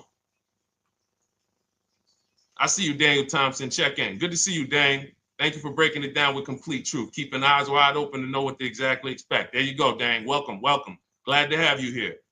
We do not play around when it comes to this. All I want you doing is winning with cars, in love with your deals every time you get a car. All right, nobody knows the $5,000. How much is every $5,000 on a car payment? Come on, y'all. These are principles we've been teaching. Thank you, Daniel. $100. Thank you. $100. So we always want to default to a 5-year loan. I'm going to tell you why. when you default to a 5-year loan, you're in a safe position. Now, defaulting to a 5-year loan means when I look at a $20,000 car, I'm thinking $400 per month. 5-year loan, every $5,000 is $100 per month. If worst case scenario, I'm trying to get a little bit more car, then I'll go to a 6-year loan, but that's the max. I'm not going past a 6-year loan on a car. That's like going to a 40-year mortgage on a house. They're available. It's not a good idea. So when we look at these, you say to yourself, wow, a $50,000 car, that should cost him, if he did no, remember, this is a no money down deal. We're just looking at how much money we're putting in these cars. That car would cost him about $1,000 a month if he purchased it, 5-year loan, no money down. Which is why when people purchase their cars, what do they typically do? Come up with a ton of money, 10 grand, 15 grand, 20 grand, because they're going to pay into that car to try to lower that payment, because that payment. But some of us who don't have the down payment, we're financing most or all of the car. But here's the thing. I don't want you to feel bad if you're one of those people who's like, Deshone, I really don't be having those down payments of 10 grand, 15 grand, but I want to drive something quality. Exactly, I hear you. Here's the bad part about the people who are putting 15 grand down on their cars, but they're breaking the 8-year rule. This is what we call in Cars from Home and everything I teach, the most important question is how many years are you going to keep this next car? If it's not 8, then we don't purchase those cars, because here's what happens with people who go into their bank account, slap $15,000 down in a car, and don't keep the cars 8 years. And if anybody's willing to be honest, they will confirm this right here on the stream. When they go to replace that car in 3 years or 4 years, they literally have a little bit of equity. Maybe they're just breaking even. They're not getting that 15 grand back. It's gone. It's gone. Anyone who puts 10 grand down on a car and then comes back in 3 years, 4 years, all right, I had the car 4 years, 5, listen, I'm going to switch this thing up. They still have a payment. They are barely breaking even. Meanwhile, their payment was 400 or 500, almost double what it would have been if they leased a car, got a below market lease, and they drove a car, no warranty after 3 years. They're driving an inferior product. So if it sounds like I'm here to destroy people from purchasing who are not keeping their cars long term, that is the goal.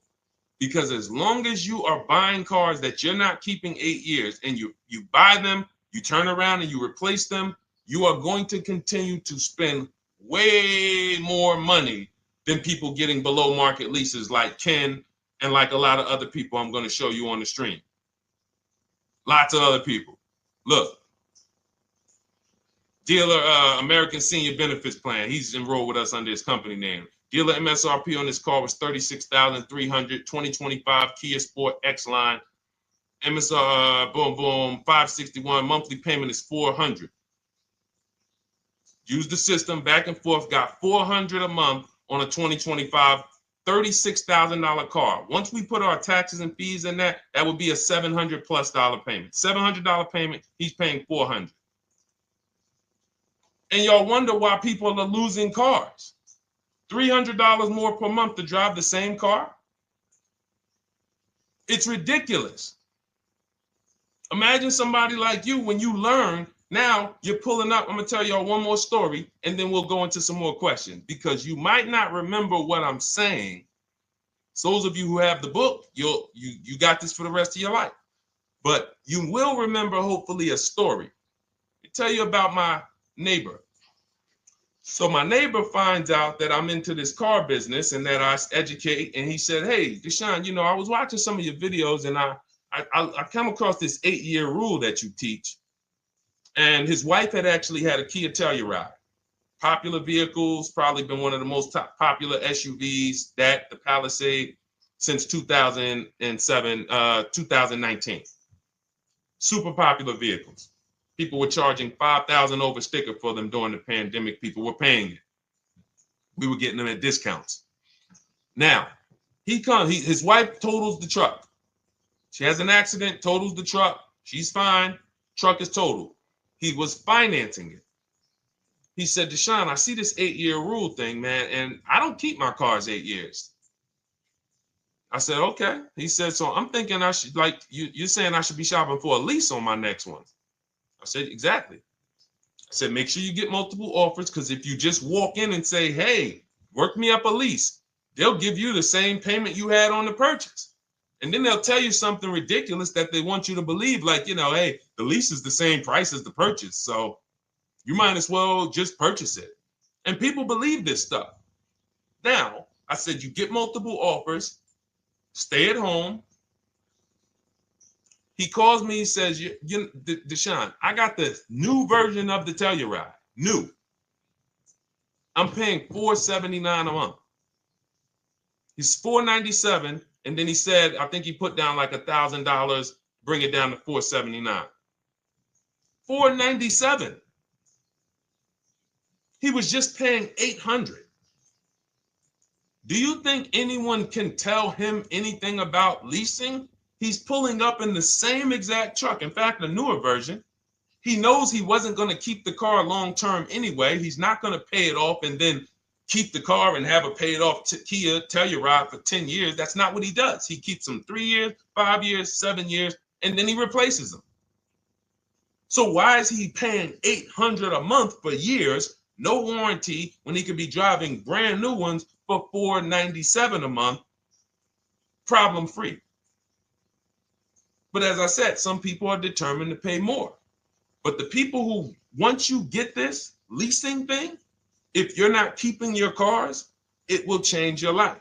Now, again, I got a car I'm purchasing, we're keeping it. Anything you are buying, keeping 8 years, forget about leasing. It shouldn't be a thing. Who keeps their cars more than 8 years? Let us know. You're an 8+ year person, let us know. In fact, I don't even want to ask, who has a car right now that they've had more than 8 years? And then we'll answer. I want to get Kathy's question too. And then let's get some purchase questions. Let's get some used car questions. Let's get some bank financing questions. We do it all here. But one of the most misunderstood subjects is this leasing thing, and it is costing you guys thousands of dollars every year. And you're driving old cars with no warranties, paying high payments on them because somebody told you you should be purchasing cars. I'm here to tell you they owe you money. They owe you money. All right? So who has a car right now that they've had more than 8 years? Let us know. How many years have you had it? And by the way, for those of you who just joined, this is our Tuesday, May 6th live. We are live every Monday through Thursday at 12 noon Eastern time. So for those of you who are here catching us live, that's when we're live. We will rebroadcast this and replay this show throughout the rest of the day for those who could not catch it, or if you had to jump off, go back to work. You're like, oh, I got to go back to work. You can catch it on the replay throughout the day. But we are live Monday through Thursday at 12 noon. So welcome to the people who are here. EJ, driving a lot of miles does not matter. Let me break this down for you. So right now, let's go to somebody who else has a lease. Let's look at, because who's heard with leasing you can't drive too many miles? Who's heard that, right? Type me if you've heard that. Let's go. Type me if you heard that. Come on, where's the locked in people at? I see Kathy, I see EJ, I see DJ Ant Nice, I see XP. All right, I see Mr. Slim. Welcome to the community. I see Rhonda. All right, where are the locked in people? Instagram, where we at? Locked in. All right, dang, I see you. Jamel. All right, perfect. So, Sherry, I see you. Sherry Baker on TikTok. So you've heard, oh, you can't drive a lot of miles with a lease. Let's be clear here. You choose the mileage on your lease. It's not selected for you. In fact, the only time it is selected for you is if you don't realize you choose it. That's the only time they're going to choose your mileage for you. If you go in and you do something like, hey, work me up a lease deal, they're probably going to work you up a 10,000 mile a year lease deal. And they're probably going to say, hey, you need $3,000 down, and this is going to be your payment. And next thing you know, it's a high lease, and it's just terrible. Happens all the time. We tell people how to quote us. First payment due at signing, taxes and fees in the payment. So now let's look at a lease, and let me show you what it would look like. So this is Val Boss Lady. She's in our Shop with Deshone program. Everything that you guys know that we're talking about here, if you're like, hey, I really, really want to go deeper, I want the step-by-step, the blueprint, that's my digital book, Cars from Home, 7 Steps to Saving Time, Money, and Avoiding Dealerships. Normally $97. You get a welcome offer. It's 30 minutes because I want to see you win, and you get 75% off for 30 minutes. If you go to my TikTok bio, Instagram bio, YouTube comments, Facebook comments, click those links, and then click that one that says $24 welcome offer. 30 minutes only. Reward for taking action. You have everything we teach. Below market leases, below market purchases, used cars, bank bidding war, making banks and credit unions bid, all of that, $24. You can. Somebody emailed me yesterday, said, I'm $15,000 up with what I've learned from you already. And so if you can get it for $24, you can save tons of money for the rest of your life on a $24 investment. In this case, Val's she's more of a wants to do it with me type. Videos, checklist, she doesn't want to read. That's our Shop with Deshone, do it with me program. I coach people. And so she gets a deal on this particular car. Same information, by the way. Not better information here than the book. It's just different learning styles. So she gets a $51,000 electric vehicle, 2025, beautiful vehicle. She's paying 1.16.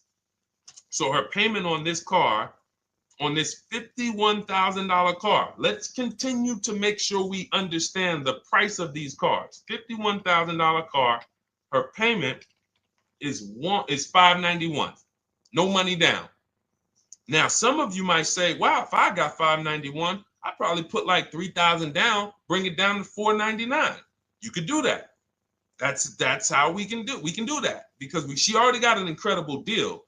Then we're just determining how we want to structure our payment. And thank you for everybody sending me gifts. I appreciate you. Thank you for all the badges. I don't take it for granted.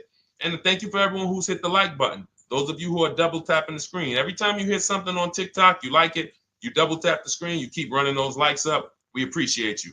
It does matter. It helps spread the word. So let's say Val she's a high mileage driver like EJ. Let's say, EJ, how many miles per year do you drive? 20,000, 25,000? Let us know. I'm gonna show you why. In my book, I have 2 strategies for high mileage drivers. I'll tell it to you guys right now. How many miles a year do you drive, EJ? 25,000, 20,000? Those are both high. Let us know. Or if anybody, else, because, anybody else who's a high mileage driver, let us know. How many miles? 26. All right. Thank you, EJ. So let's just round that to 25 for now. Let's just round that to 25. So let's say instead of her $591 payment for a $51,000 car, now you could shop for a $30,000 car and you can have a 1% payment. If it was, a similar deal, you'd be paying $300 a month. In her case, she has a $51,000 car. She probably wanted a nice SUV that looks beautiful, that some other people are paying $1,000 a month for. She's paying $591. But if she wanted to bump it up to 15,000 miles a year, she'd be paying another $30 more per month. She'd be paying $620.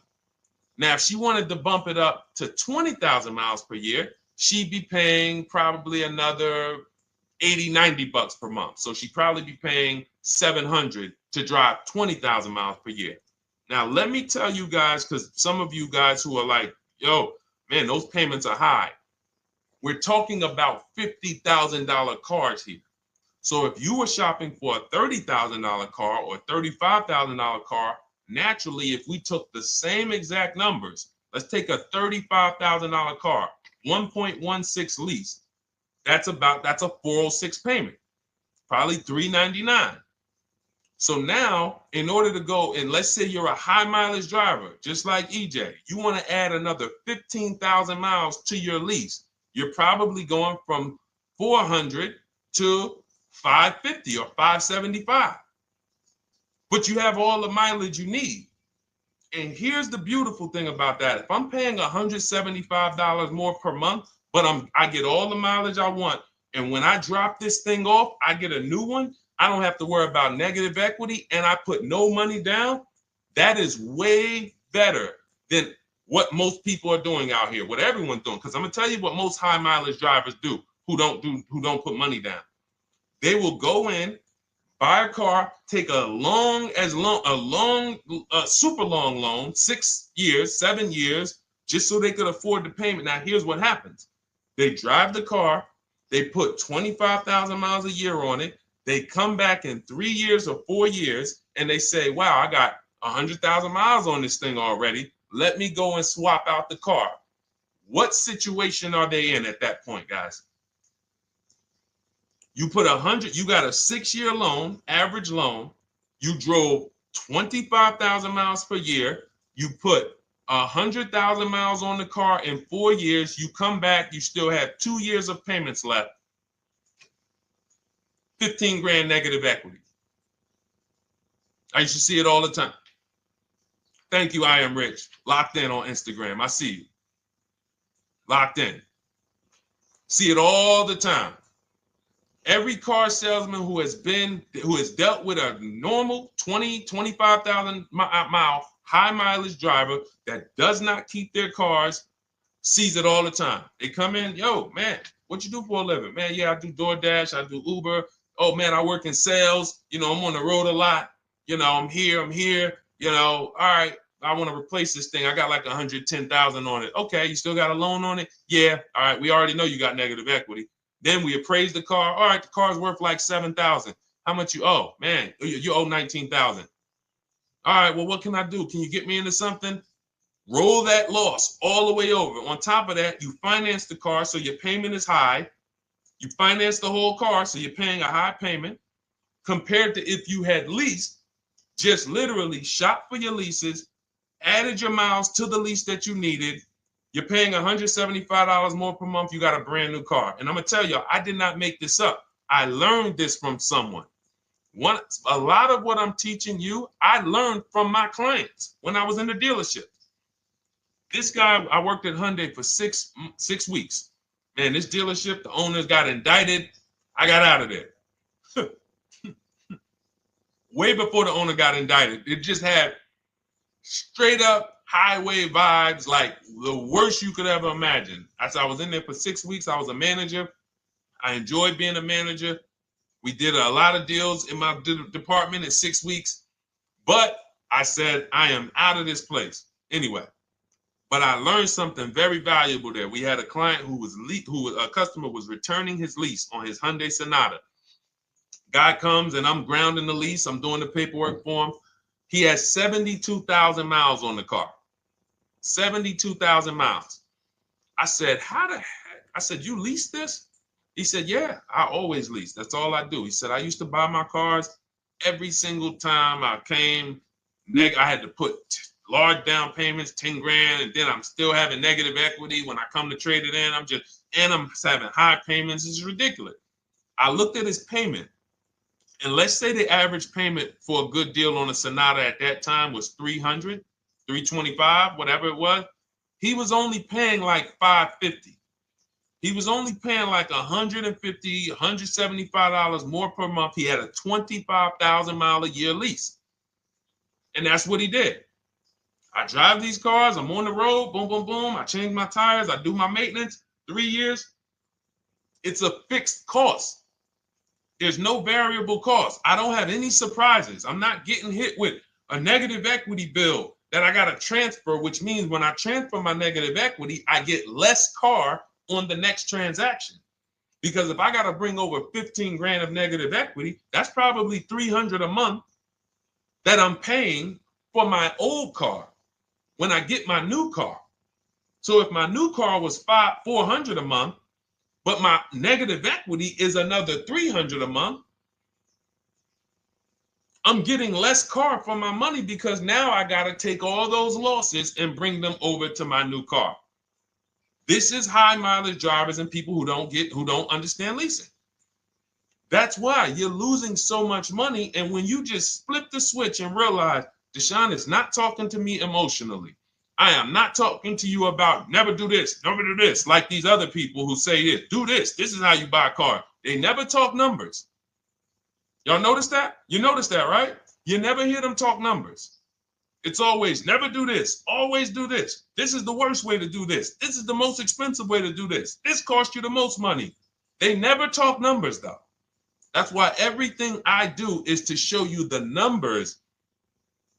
Thousands of transactions since 2006 in the car business, helping people the last 4 years all around the country. This is the numbers that they might not understand. So if you're not keeping your car 8 years, it does not matter if you drive 20,000 miles a year, 25,000. You should be looking at a high mileage lease. Or my second strategy for high mileage drivers is this, because some of you want a nice car. This is for my people who you're like, man, Deshone, I'm on the road. I got my car that I do my work in. I kind of, slep it around. I don't really want to lease something and then put, that wear on it. I got stuff. I'm throwing bags in the back, whatever it may be. There's a strategy we created called 2 cars, 1 payment. And what will happen is your first car will be a purchase. And if you have an existing car, you're going to keep that. So let's say you have a car now, you're driving a lot of miles, you're doing your 25,000 miles a year. You pay that car off. You keep that car, and then you go and you lease you something nice, regular mileage. So you might get a 12,000 mile a year lease, and then you drive 12,000 in your mileage car, 12,000 on your nice car. Because some people are like, I want a car that I could, when I need to go somewhere nice, this is what I want to drive. When I'm with my family, this is what I want to drive. But when I go to work 5 days a week, I'm going to drive my mileage car, 3 or 4 of those days, and then I'll take the lease maybe 1 of those days, and I'm splitting the mileage. You still have 1 payment. It's low. And then every couple years, you replace the mileage car or you replace the lease car, and depending on when the lease is up. But you want to keep that, and that mileage car should be something that will last. Ideally, something that you can get 200, 300,000 miles a year out of that car, because that's what that car is there for. Man, I'm hopping in this thing, man. Oh, transmission went out at 170,000 miles. Go get you a rebuilt transmission, boom, boom, drop it in there for $2 grand, get another 80,000 miles out of that car, but you still got your lease car and you're just splitting the mileage. Both of those are short-term strategies for high mileage drivers. That is not for long-term people. If you're a long-term person, I keep my cars 8+ years, forget about leasing. You should just be finding the best deal, below market purchase, keep the car, something you can keep for 8+ years. You can put 30,000 miles a year on a car 8 years in a row. If you get the right car, and in 8 years, you got 240,000 miles, and then you replace it. Forget about leasing. This is only for you guys not keeping your cars 8 years. You're getting killed on depreciation. You're paying tons of money. This is you are the people who should be leasing. Okay? So everything we're talking about this is the Cars from Home system. We teach this. I'm not freestyling this. This is in my book, digital book, Cars from Home, 7 Steps to Saving Time, Money, and Avoiding Dealerships. We have two strategies for high mileage short-term drivers, 1 strategy for high mileage long-term drivers. And so if you want your copy, you can get it for 75% off. That's our welcome offer to you. As a 30 minutes welcome. Thanks for being here. I want to reward you. If you want everything we teach in a step-by-step way, go grab your digital copy. It's in my TikTok bio. It's in my Instagram bio. Click those links. We also got a link in the YouTube comments and the Facebook comments. Grab your copy. And make sure as soon as you purchase, screenshot the thank you page. You're going to see thank you for your purchase. screenshot this page because it has my support team's email on there. And then there's a link for you to open the book right there. You can save it right to your computer or right to your phone. Okay. But and we also have a special for those of you who are like Deshone. What about that, video checklist and coaching program? That's lifetime access to my video checklist. You're like, maybe Deshone, I don't really read. I like step-by-step videos. And also, I want to be in your Facebook group. We have 1,600 people before you that are in that group, 2,300 people that are shopping with us that have a lifetime access to our video checklist. We have a $200 special for that welcome offer. And so I'm always about rewarding people for taking action with a special offer. It's limited time though. And so get in where you fit in. All right, let's keep it going. Thank you, Corey. Said amazing knowledge. Thank you. And I'm glad I saw somebody said that's a great idea with the 2 cars. Thank you. It's a great idea. All right. You've convinced me to lease my next vehicle. Awesome. Awesome. Does your service shop for lease terms on the car? Absolutely. If you qualify for done for you, that means you just want to relax. That means we only shop for new cars and leases for people, new purchases and leases. And you have to have a FICO score over 670. But yes, here is a market report that we prepared for a client. Let me put on do not disturb. Here's a market report we prepared for a client. Okay, so I showed you that that's an affinity. We didn't even finish that. We had just started for this client. But this is, do I have one here? No. Do I have a lease market report here? Yeah, right here. So that's an example of what a Kia, this is a particular Kia lease where their best offer was a 1.27 offer. Now, here's how you know you found the bottom of the market.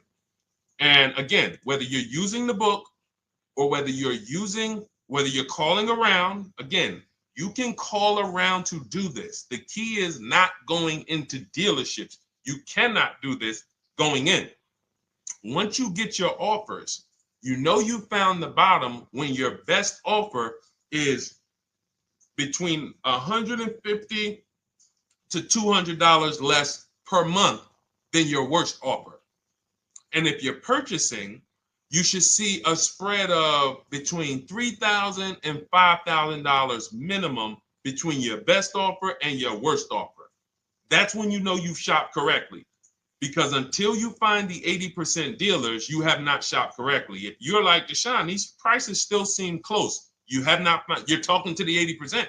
You haven't found the 20% yet. Because the 20% is going to be that $3,000 to $5,000 less than the 80%. That is just the numbers. That's the way it works. So yes, so when some cars you're going to see that the lease program won't allow for a 1.1% lease. The best offer, like, we've shopped Hyundai Palisades for years. And I got my dad one back in November. And his best offer is like around 1.3, 1.28. That's the best I've ever seen on a Palisade. I've never seen a 1.1 on a Palisade. I've had people in our Charles. Some of you know I posted pictures of him when he got his Palisade last year. We clear out the old pictures because we got a bunch of new people with 2025. So we're not going to sit here and talk about 2024s anymore. We got Ken, we got Melissa, we got Sheree, we got a bunch of new people, just Ralph. We're not going to, but I do remember posting Charles who got his Palisade and he's like, he shopped, used the system, got his multiple offers. Best deal was 1.3. So that's where it comes in at because of the lease program. That dealer is already taken off to win the bid, probably taking off $5-6 grand. But if they don't have more rebates and more incentives and a better, then it's not going to lead to a 1% lease. So the 1% leases come from major incentives. Maybe sometimes they have too many of the vehicles. They want to move them. Lots of bank support. But what I tell you is you should be looking for between 1.25 and 1.5. That's how you should budget for a lease, between 1.25 and 1.5. That's a great deal. And if it has a really aggressive lease program, once you get your bids, you're going to see it fall under the 1.25. You see it fall into 1.1, 1.2. but we don't know what the lease program will be until after we shop for that vehicle. Okay? So yes, absolutely. It's an empowering way to shop. It's also fun because you can see, man, I'm not begging anymore. Like these people are like, please do business with me. Please do business with me. You know, and then you start to feel bad for everybody who's still in those dealerships doing it the old way because you know they're talking to the 80%. There's no way they can win. They don't even know there is an 80% to realize that's who they're talking to. So when the dealer says, all right, I'll take off $4,000, they're like, ow, I won. Man, the dealer took off $4,000. But if they saw the whole market, they would understand that that dealer actually is overpriced by $7,000, $10,000. So taking off the $4,000 means nothing. It's just sad. It's a sad thing. And that's why I spend my time trying to convert you guys from negotiating one-to-one to getting multiple offers so that you can see for yourself. All right. Thank you, Julie, name Richardson. Thank you for sharing. XP got the number 2 gifted badge. Forgive me because I don't really know what that means, but I just know that's what it's saying. So I appreciate it. Thank you, Corey22. Sherry Baker, thank you so much. Number 1 gifted badge. All right, let's go to some more questions. We got some more questions. Dolan, I'm sure you got a lot of them.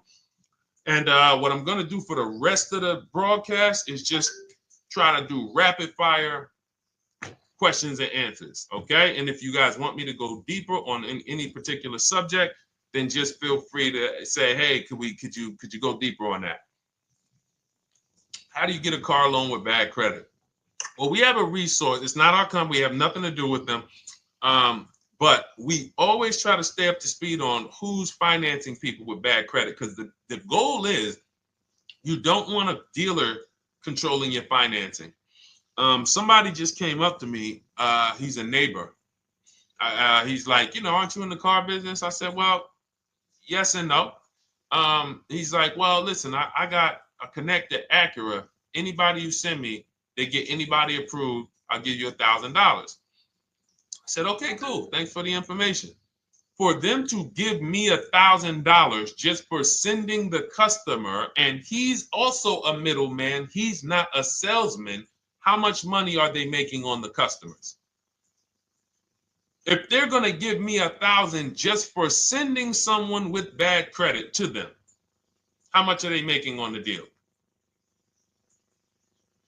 Arms Reach, congratulations. Just got my book. You use it when, please send me your email testimonial. Well, as you use it, just as you do your equity assessment, everything, email me. Congratulations. How much are they making? We can imagine, right? If they're giving me $1,000 just for bringing them the customer. So this is what happens when you let the dealership control the loan. Because why do we separate? All right, I'm going to break something down I call the 3 pillars of great car deals. Three pillars. You can't get a great car deal without maximizing each pillar. And some of y'all that have been with us for 3 years, y'all already know the 3 pillars. First, who you buy your car from. Second, who you get your loan from. Third, who you sell your old car to. That's 3 separate transactions. The car business has trained you guys to give them all 3. All 3. The car business has trained you guys to give them 3 transactions. Anytime you purchase the car, who's done this? Be honest. Purchased the car from a dealership, sold them your old car, in which case you call it a trade, and they got you your loan. Who's done this? 3 transactions in one. Why do we know these are 3 transactions? One, there's competition. People want to buy your car. It's okay, Corey. That's that. Thank you for being honest. That's how we change. The reason why we know that these are 3 transactions because there's people who want to compete in every one of them. There are people who want to buy your car. That's why step 2 in our book, we never trade. We get offers from CarMax, Driveway, Carvana, AutoNation, Car Gurus, Kelly's Blue Book Instant Cash Offer. It's a bid. We just had someone sell their lease. Miss Hickman, she sold her lease, made $4,700 selling her lease. CarMax won the bid. Drove the car for 3 years, had equity. She dropped her lease off. They gave her $4,700. Won the bid. That's one pillar. Second, who I'm going to get my loan from if I'm getting a loan. Those of you who are paying cash or leasing, this is not a pillar. But we need to bid out our loan. We had a great talk yesterday on our show yesterday where I asked, who do you guys get your loans from? Most people said the bank, the credit union, the dealership. One person said the right answer, whoever gives me the best APR. That's the right answer. And then we have who we buy our car from.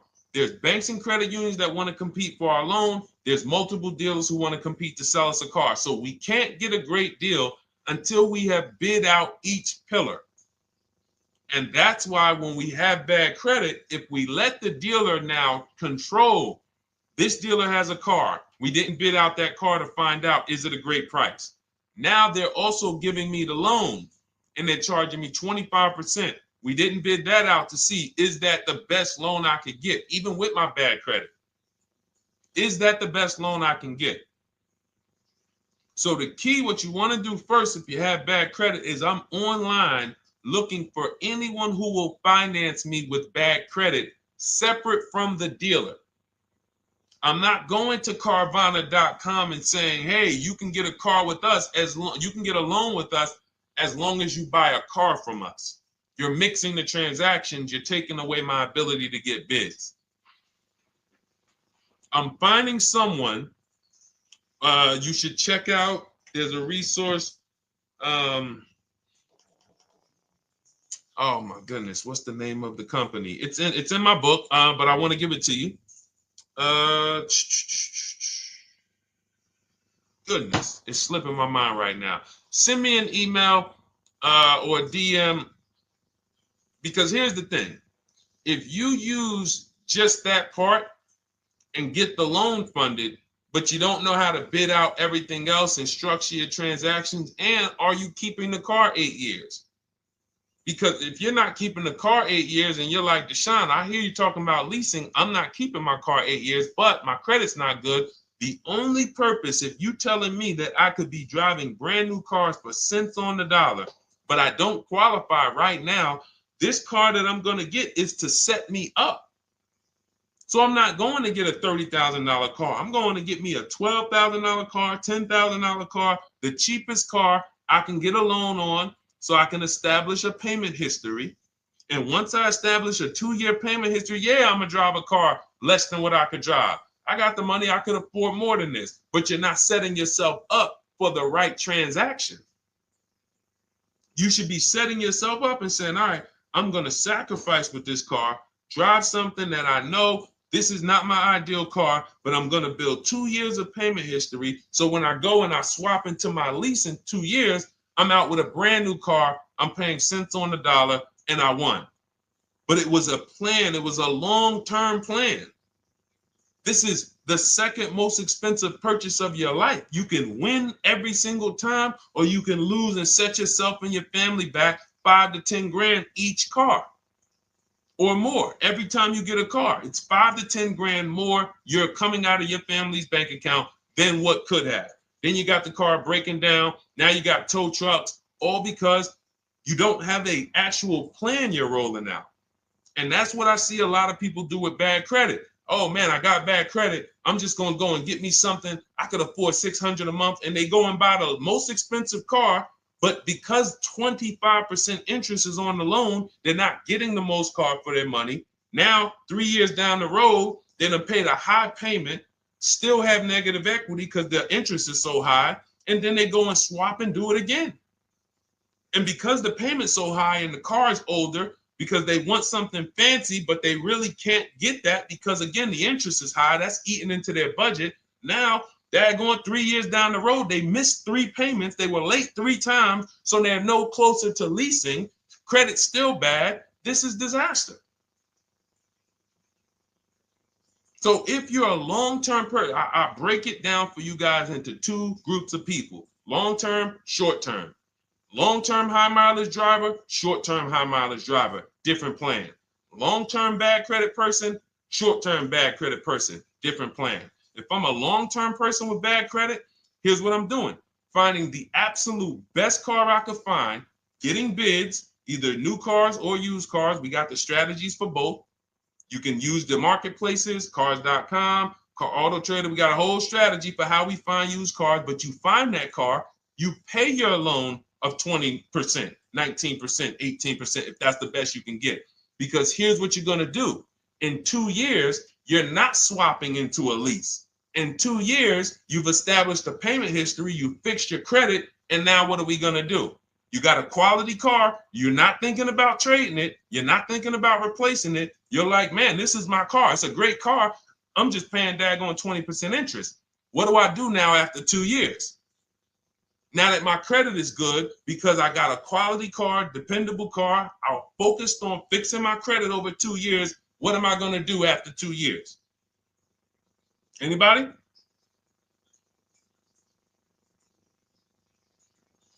Thank you, Arms Reach. Refinancing the car. Exactly. Exactly. So that's the bad credit long-term strategy. Great car, dependable car, car's not going to break. This car is going to last me 10 years. Right now, when I bought it, 20% interest rate. That was where my credit was. But I worked on my credit.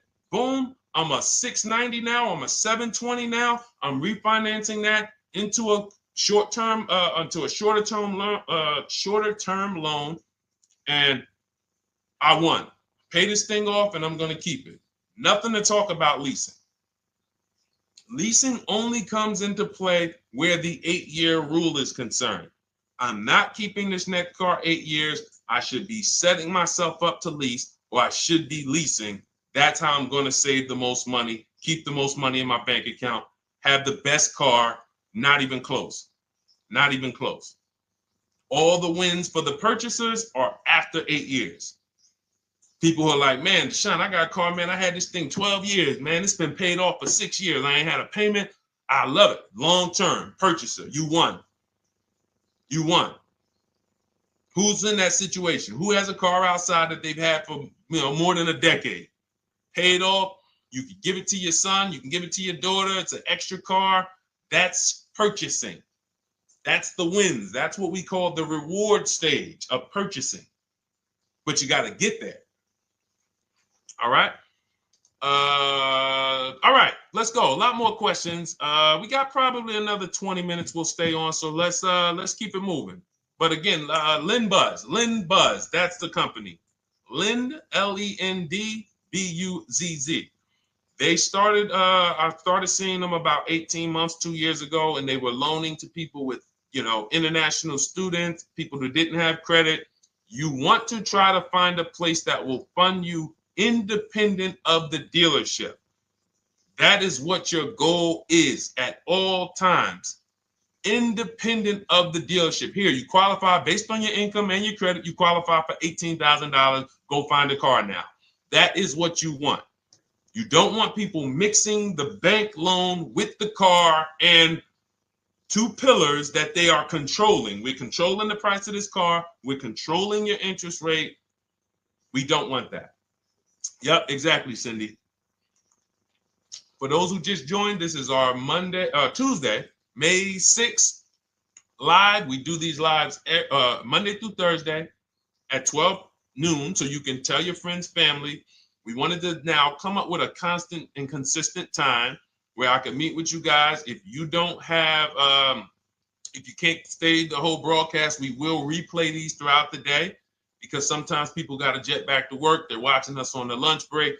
You can catch up on the whole rest of the show throughout the day, all the way up until tomorrow, and then over the weekend, we'll play a whole compilation of all the shows for people who really want to dig in and hear all the questions that we answered throughout the week on, Monday through Thursday. But if you want to join us live, set your calendar, set an alarm, meet us on any channel. We're on TikTok, Instagram, Facebook, and YouTube on the Deshone the Auto Advisor channels, 12 noon, Monday through Thursday.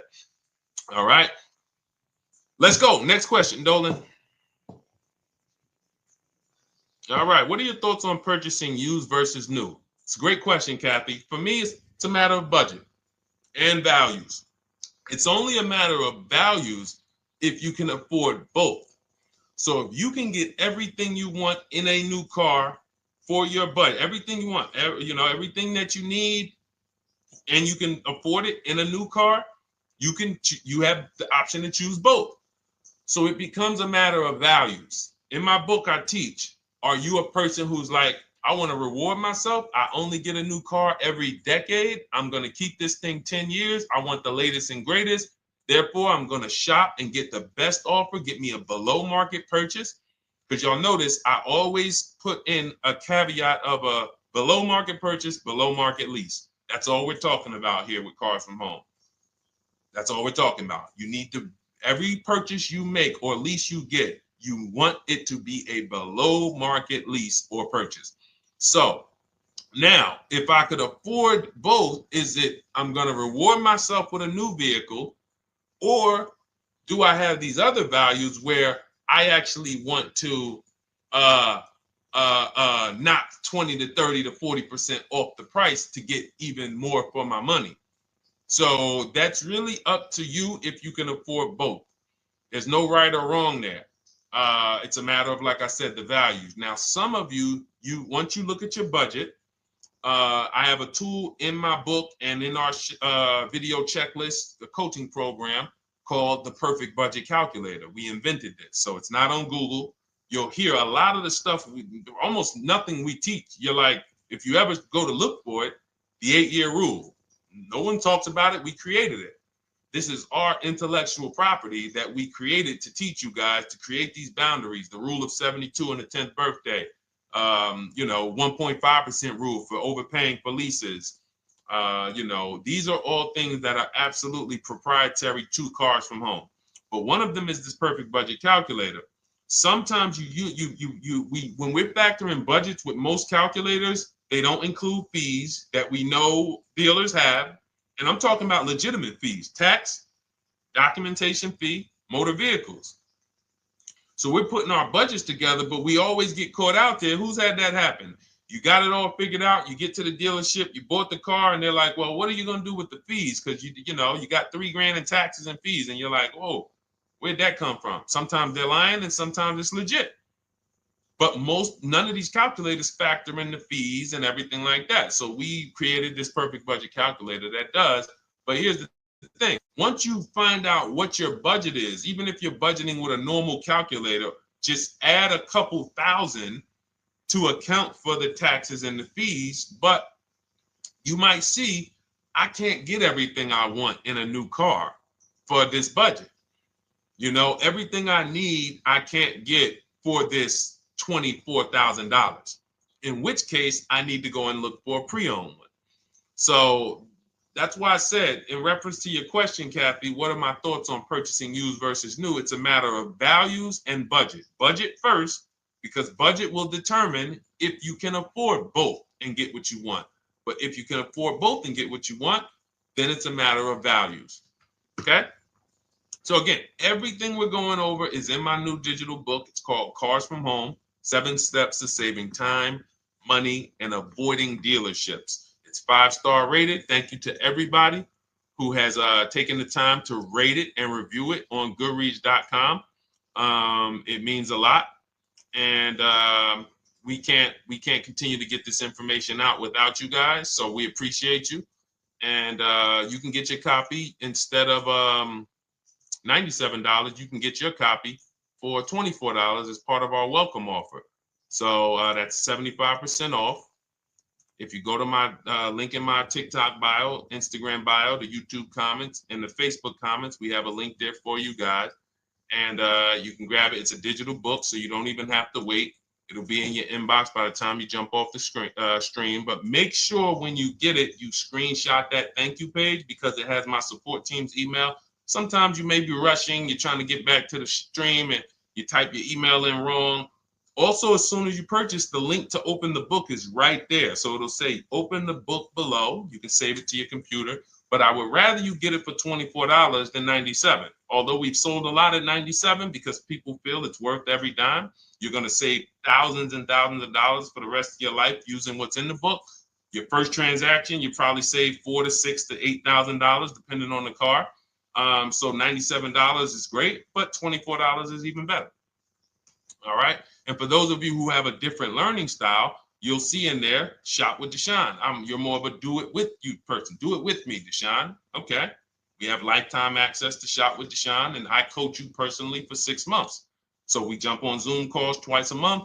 And some of you who may qualify for done for you, just do it for me. If you qualify for that, we have a welcome special for that too of $300 off. So get in where you fit. And those of you who are new or you're like, Deshone, I like what you're talking about, but I still don't trust you. You can start with our free cheat sheets. So just start somewhere so that you can start to reinvent how you're car shopping. Magley, how are you? Oh man, of course I remember you. Following for years. You actually were following me from the time God blew me up on TikTok. That was 2021. So I absolutely remember you and I appreciate you.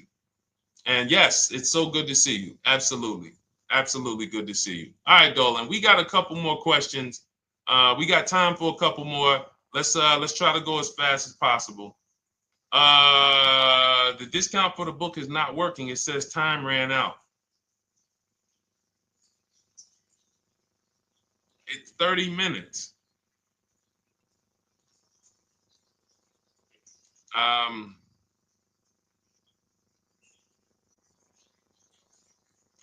don't know. I don't know. Y'all help me out. I don't know what to do with that. I'm sorry. If the welcome offer for $24 was not really 30 minutes, then that means I'm just lying to you. You know what I mean? I'm just like, oh yeah, it's 30 minutes, but come back in 2 hours and it'll still be, you know what I mean? It's, start with the cheat sheets. You know what I'm saying? Like start with the cheat sheets. Get yourself your free cheat sheets, and start there. And when you feel better about working with us in some capacity, you go to the next step. Start with the free cheat sheets. All right, let's go, Dolan. So I'm a new driver. Should I be looking to be an 8-year person or a lease person? Well, I'll tell you this. I got 3 young adults. My daughter, my daughter who's 18, my niece who's 20, and then a young man that I, basically like a son to me who's in the Navy and he's 21. Well, he'll be 21 this year. So he's 20. Now, they all called me in the last 3 months because my daughter's getting her license. My daughter didn't call me. She's getting her license in the next, in June. And we've all talked about this. How should I get this car? Now, my situation when I was 22, I'd already bought a $500 Mitsubishi Eclipse. Transmission went out on me probably after 6 months. And then I bought a buy here, pay here car. This is before I got into the car business. I got into the car business, I was 22, working for Pontiac GMC Buick. So I get this buy here, pay here car. It was a quality Chevrolet Cavalier. I didn't know anything about cars, so I went to a local spot. They said, hey, put down this, just pay us $50 a week. So I did that. But 22, I had my daughter, and my boss says to me, hey, why don't you lease something? And I was already selling cars, but I just didn't think, could I even, qualify for a lease? I don't even know what I was selling them, but I'm just literally doing what most salesmen do. All right, he wants to lease. All right, what's the payment? Yeah, tell him it's this. All right, perfect. They said it's that. Oh, that's a little too high. All right, they said it's a little too high. All right, so that's what I was doing. I didn't really understand anything. That's most car salesmen. So I end up getting a Pontiac G6. I'm 22. I paid $256 a month. Now, it would have been less, but I didn't get a tier 1 approval because I didn't have, I think my credit was like mid 6s at that point. And you know, you really want to be over 670 to get most of the tier 1 approvals. But it would only raise my payment maybe 25 bucks. Wasn't a lot. Now I'm 22. I'm driving a brand new 2007. It's still 2006. 2007. I'm pulling up, brand new car, full warranty, $256 a month. At the same time, I have a friend, got a vehicle, Toyota, financed it, went in. She had, you know, we had our, she had a young child, a little older than us, maybe 1 or 2 years older than us. And then she goes and she purchases a car, $500 a month. She didn't get ripped. That's what a $20,000, $22,000 car costs. She got a Corolla, $500 a month. We're 22. Plus insurance. This is enough to break a young person, young family. I'm paying $256, she's paying $500. That right there. When I tell people that story, it's amazing to me how many people will say, Deshone, when I got my first car, my parents took me out. We financed this car. We financed this. I was paying $400, $500, $600 a month. Whether the parents were paying some of it, or they were paying some of it, or they were paying all of it. Thank you, Kathy. Appreciate you sharing. So this is what all of them, all three, well, 2 of them, I don't know about the young man, because his parents,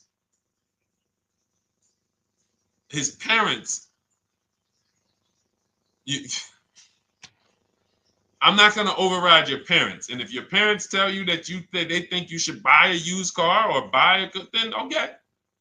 But I'm just telling you, when you see my daughter and you see my niece pull up in brand new cars and they have low payments and they don't have to worry about getting stranded on the road, hey, call the tow truck. Do we still have a warranty on this thing? So I would be telling, again, 8-year rule. Because if I've had young people in their early 20s who are like, I'm not even into cars. Like, I'm going to buy this and I'm going to keep this car. Like, I'll keep it 8, 10 years. I don't. And I've had some people who they know when they get a better job, when they move to this, they're going to start a family. They're probably not going to keep the car 8 years. So it still goes back to the 8-year rule. Always. Always. Most young people, most people should be leasing their cars. That's how I did very well throughout my 20s. Praise the Lord, because I did not have high car payments. I didn't have cars breaking down on me where I had to be like, oh man, couldn't get to work today. Not many 20-year-olds, 23-year-olds are keeping cars 8 years. So when you're putting them in used cars, you're really setting them up for failure in a lot of cases, compared to if they were just leasing, getting look, because some people be like, wow, are $300 car payments still out there? Oh yeah, they're still out there. Just you just are shopping for the right car. I know India had her look, Rosalie, she's in our done with you video checklist and coaching program, like Cars from Home. She's, you know, this is our Facebook group she's commenting from. 3 vehicles she got, all for her sons, all of them. A Nissan Rogue, $399 a month. That's a $36,600 car. She got a Mazda CX-30. That's a $28,200 car. Payments $339 a month. $339 a month. And then she got a Mazda CX-50 for her other son, $40,000. On top, we haven't even talked about the equity and leases and selling leases and, you know, really maximizing her equity, because she said she got $6,700 selling 2 of the old leases. $6,700. Drove the cars for 3 years, had equity, bid it out, sold 2 of them, $6,700. You're probably like, Deshone, I didn't even know you could sell a lease. My question is, how much has that cost you? So when you're looking at investing in anything we're doing, be it my book, be it Shop with Deshone, our video checklist and coaching, be it our Done For You program. One thing that we do covers everything. Your first deal, if you're moving, you're gonna be like, shoot, I got everything I just invested back times 10. That's what we hold ourselves accountable to. Just her equity alone, she made $6,700 selling 2 cars.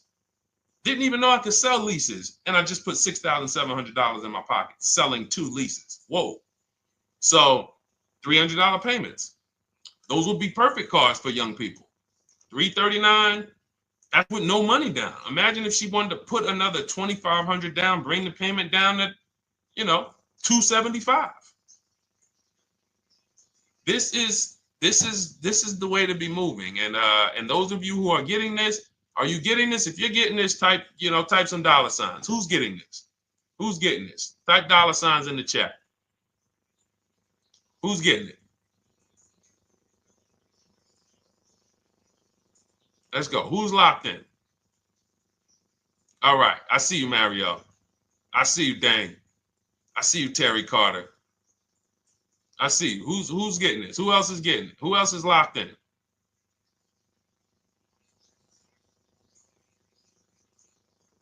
A lot of y'all on here. Listen. I see you, DJ and Nice.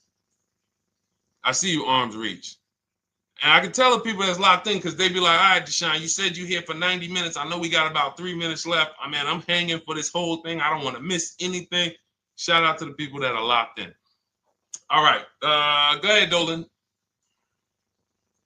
Should the out-the-door price include your trade? First of all, that's a curse word. All right. We're going to go back to that because I got out of saying that for a while. We do not trade cars. So you probably just popped in maybe about 30 minutes ago on the stream. We were talking about the 3 pillars of great car deals: who you buy your car from, who you sell your car to, who you get your loan from. You in order to get a great deal, a below market deal, you must get a great deal from each one, which means you bid out each one. I bid out, got multiple offers for who I was going to buy my car from. I got multiple offers for who I was going to get my loan from. I got multiple offers for who I was going to sell my car to. I bid out everything, therefore I got my great deal. If you bid out this, but you don't bid out this, and somebody you get an interest rate of 7.1 when you could have got an interest rate of 5.2, you lost $2,000. Depending on the cost of your loan, how much you're financing, you lost $2,000. Yeah, you did a bid on who you bought the car from, or you didn't bid out your trade, therefore you didn't find the highest bidder. You traded your car for 14. Another bidder would have paid you 18. You lost $4,000. So you got to bid out everything. That's why we do not trade. The only people that have to trade are people with a lot of negative equity who can't pay off the difference. And that's why I am the reason for negative equity is not understanding leasing. You buy your cars, take out loans, switch the car. Negative equity. It's literally the reason for negative equity is I should have leased, but I didn't.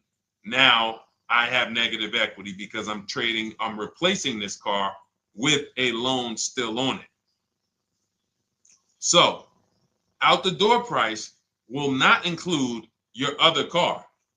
And if I was trading a car, then yes, the out the door price would include the trade. But because we do not trade cars, our out the door prices don't include the trade. Let me show you an example of what our out the door prices look like.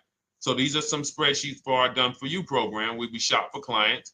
You can see here, this is we shop for a Subaru for this particular client. In this case, look, and you can see the MSRPs for this car is an inexpensive car, $27,000, $26,000. Look at the out the door prices, 29, 30, 30, 29, 29. These are all out the door prices with the taxes and fees. So you can see these dealers are giving either no discount or a little discount. 27 out the door price is 30,000. But look at the winner. Look at the winner. This particular dealer won the bid at this particular time They're not going to win the bid all the time. In this particular case, they needed the unit. $27,900 is the MSRP. Out the door price is $27,463. The out the door price is lower than the MSRP. How? Because they took off almost $4,000 in discounts. Almost $4,000 in discount. So every time you shop for your used cars or new cars, this is how you should be shopping. If you're not leasing, this is how you should be shopping. I'm getting multiple offers, out the door prices, comparing who gave me the best offer. Who gave me the best offer? Oh, look, Daniel Thompson said, D, I'm bidding out to sell my car and got a $4,000 swing from the lowest to the highest bid. This is the people who you listen. If I can bring them on and have them talk, they would be talking to y'all about how different this is.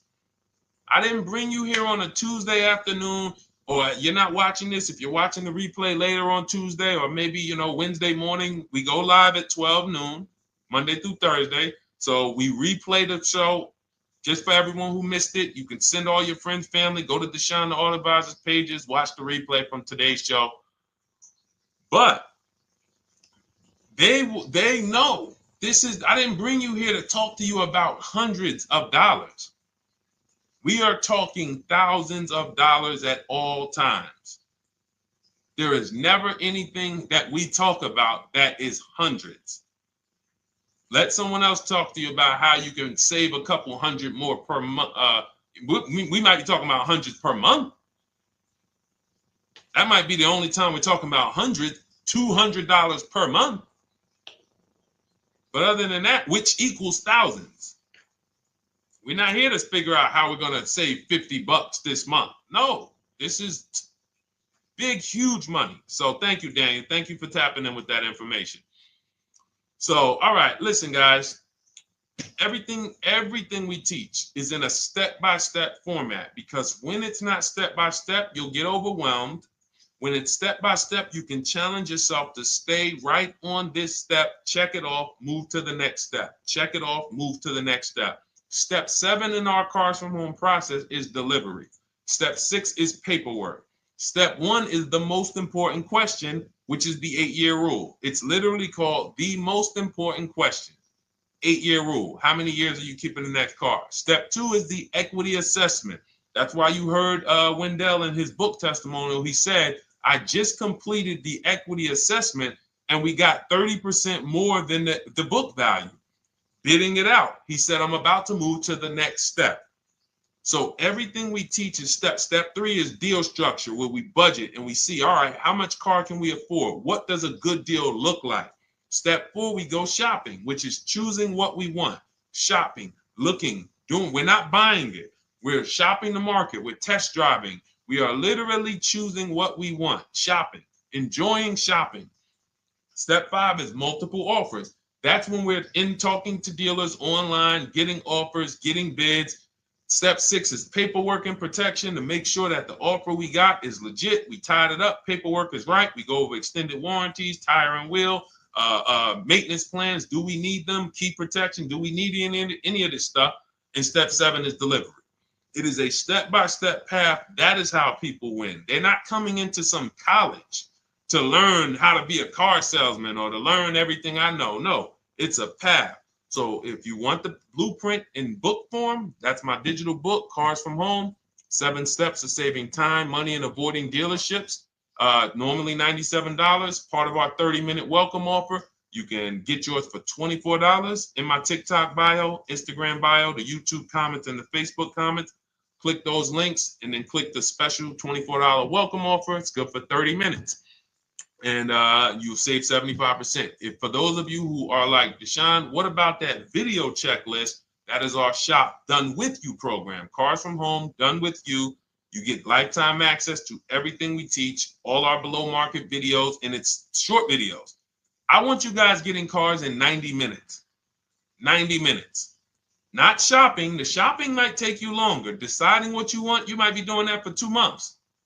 But once you decide what you want, I want you to be able to get below market deals in 90 minutes. That's how I do it. We're not hours and hours to get these car deals. Some of these deals we make in literally 45 minutes over a 3-day period. So that is how we do it. And you'll have access to our coaching program. We do Zoom calls twice a month, first and third Wednesday. And you have a Facebook group with 1,600 people in it that have come before you in the last 3 years. And then for those of you who qualify for shop with done for me, just do it for me, Deshone. New cars and leases only. Credit score has to be over 670 FICO. Book a call with our team. Let's see if we can help you. All of those have welcome specials. The book is 75% off welcome special. Shop with Deshone is $200 off welcome special for 48 hours. And done for you is $300 off for 72 hours. All welcome specials for people to say, all right, I'm taking action. I'm going to take advantage of a lower investment for taking action immediately. And for those of you who you're still new here, you're like, Deshone, I like the information, but I need to get, can I get some free advice first? Let me test out some free advice. You can, of course, go download our cheat sheets, and that's there as well. All of that is in the Cars from Home Toolkit. So always a pleasure. We will be back tomorrow, 12 noon. Please mark your calendars, tell your friends, bring a friend, and we'll continue to, we'll continue to do what we do and try to make sure you guys have everything you need to win every car you get. I want you sending pictures with the numbers.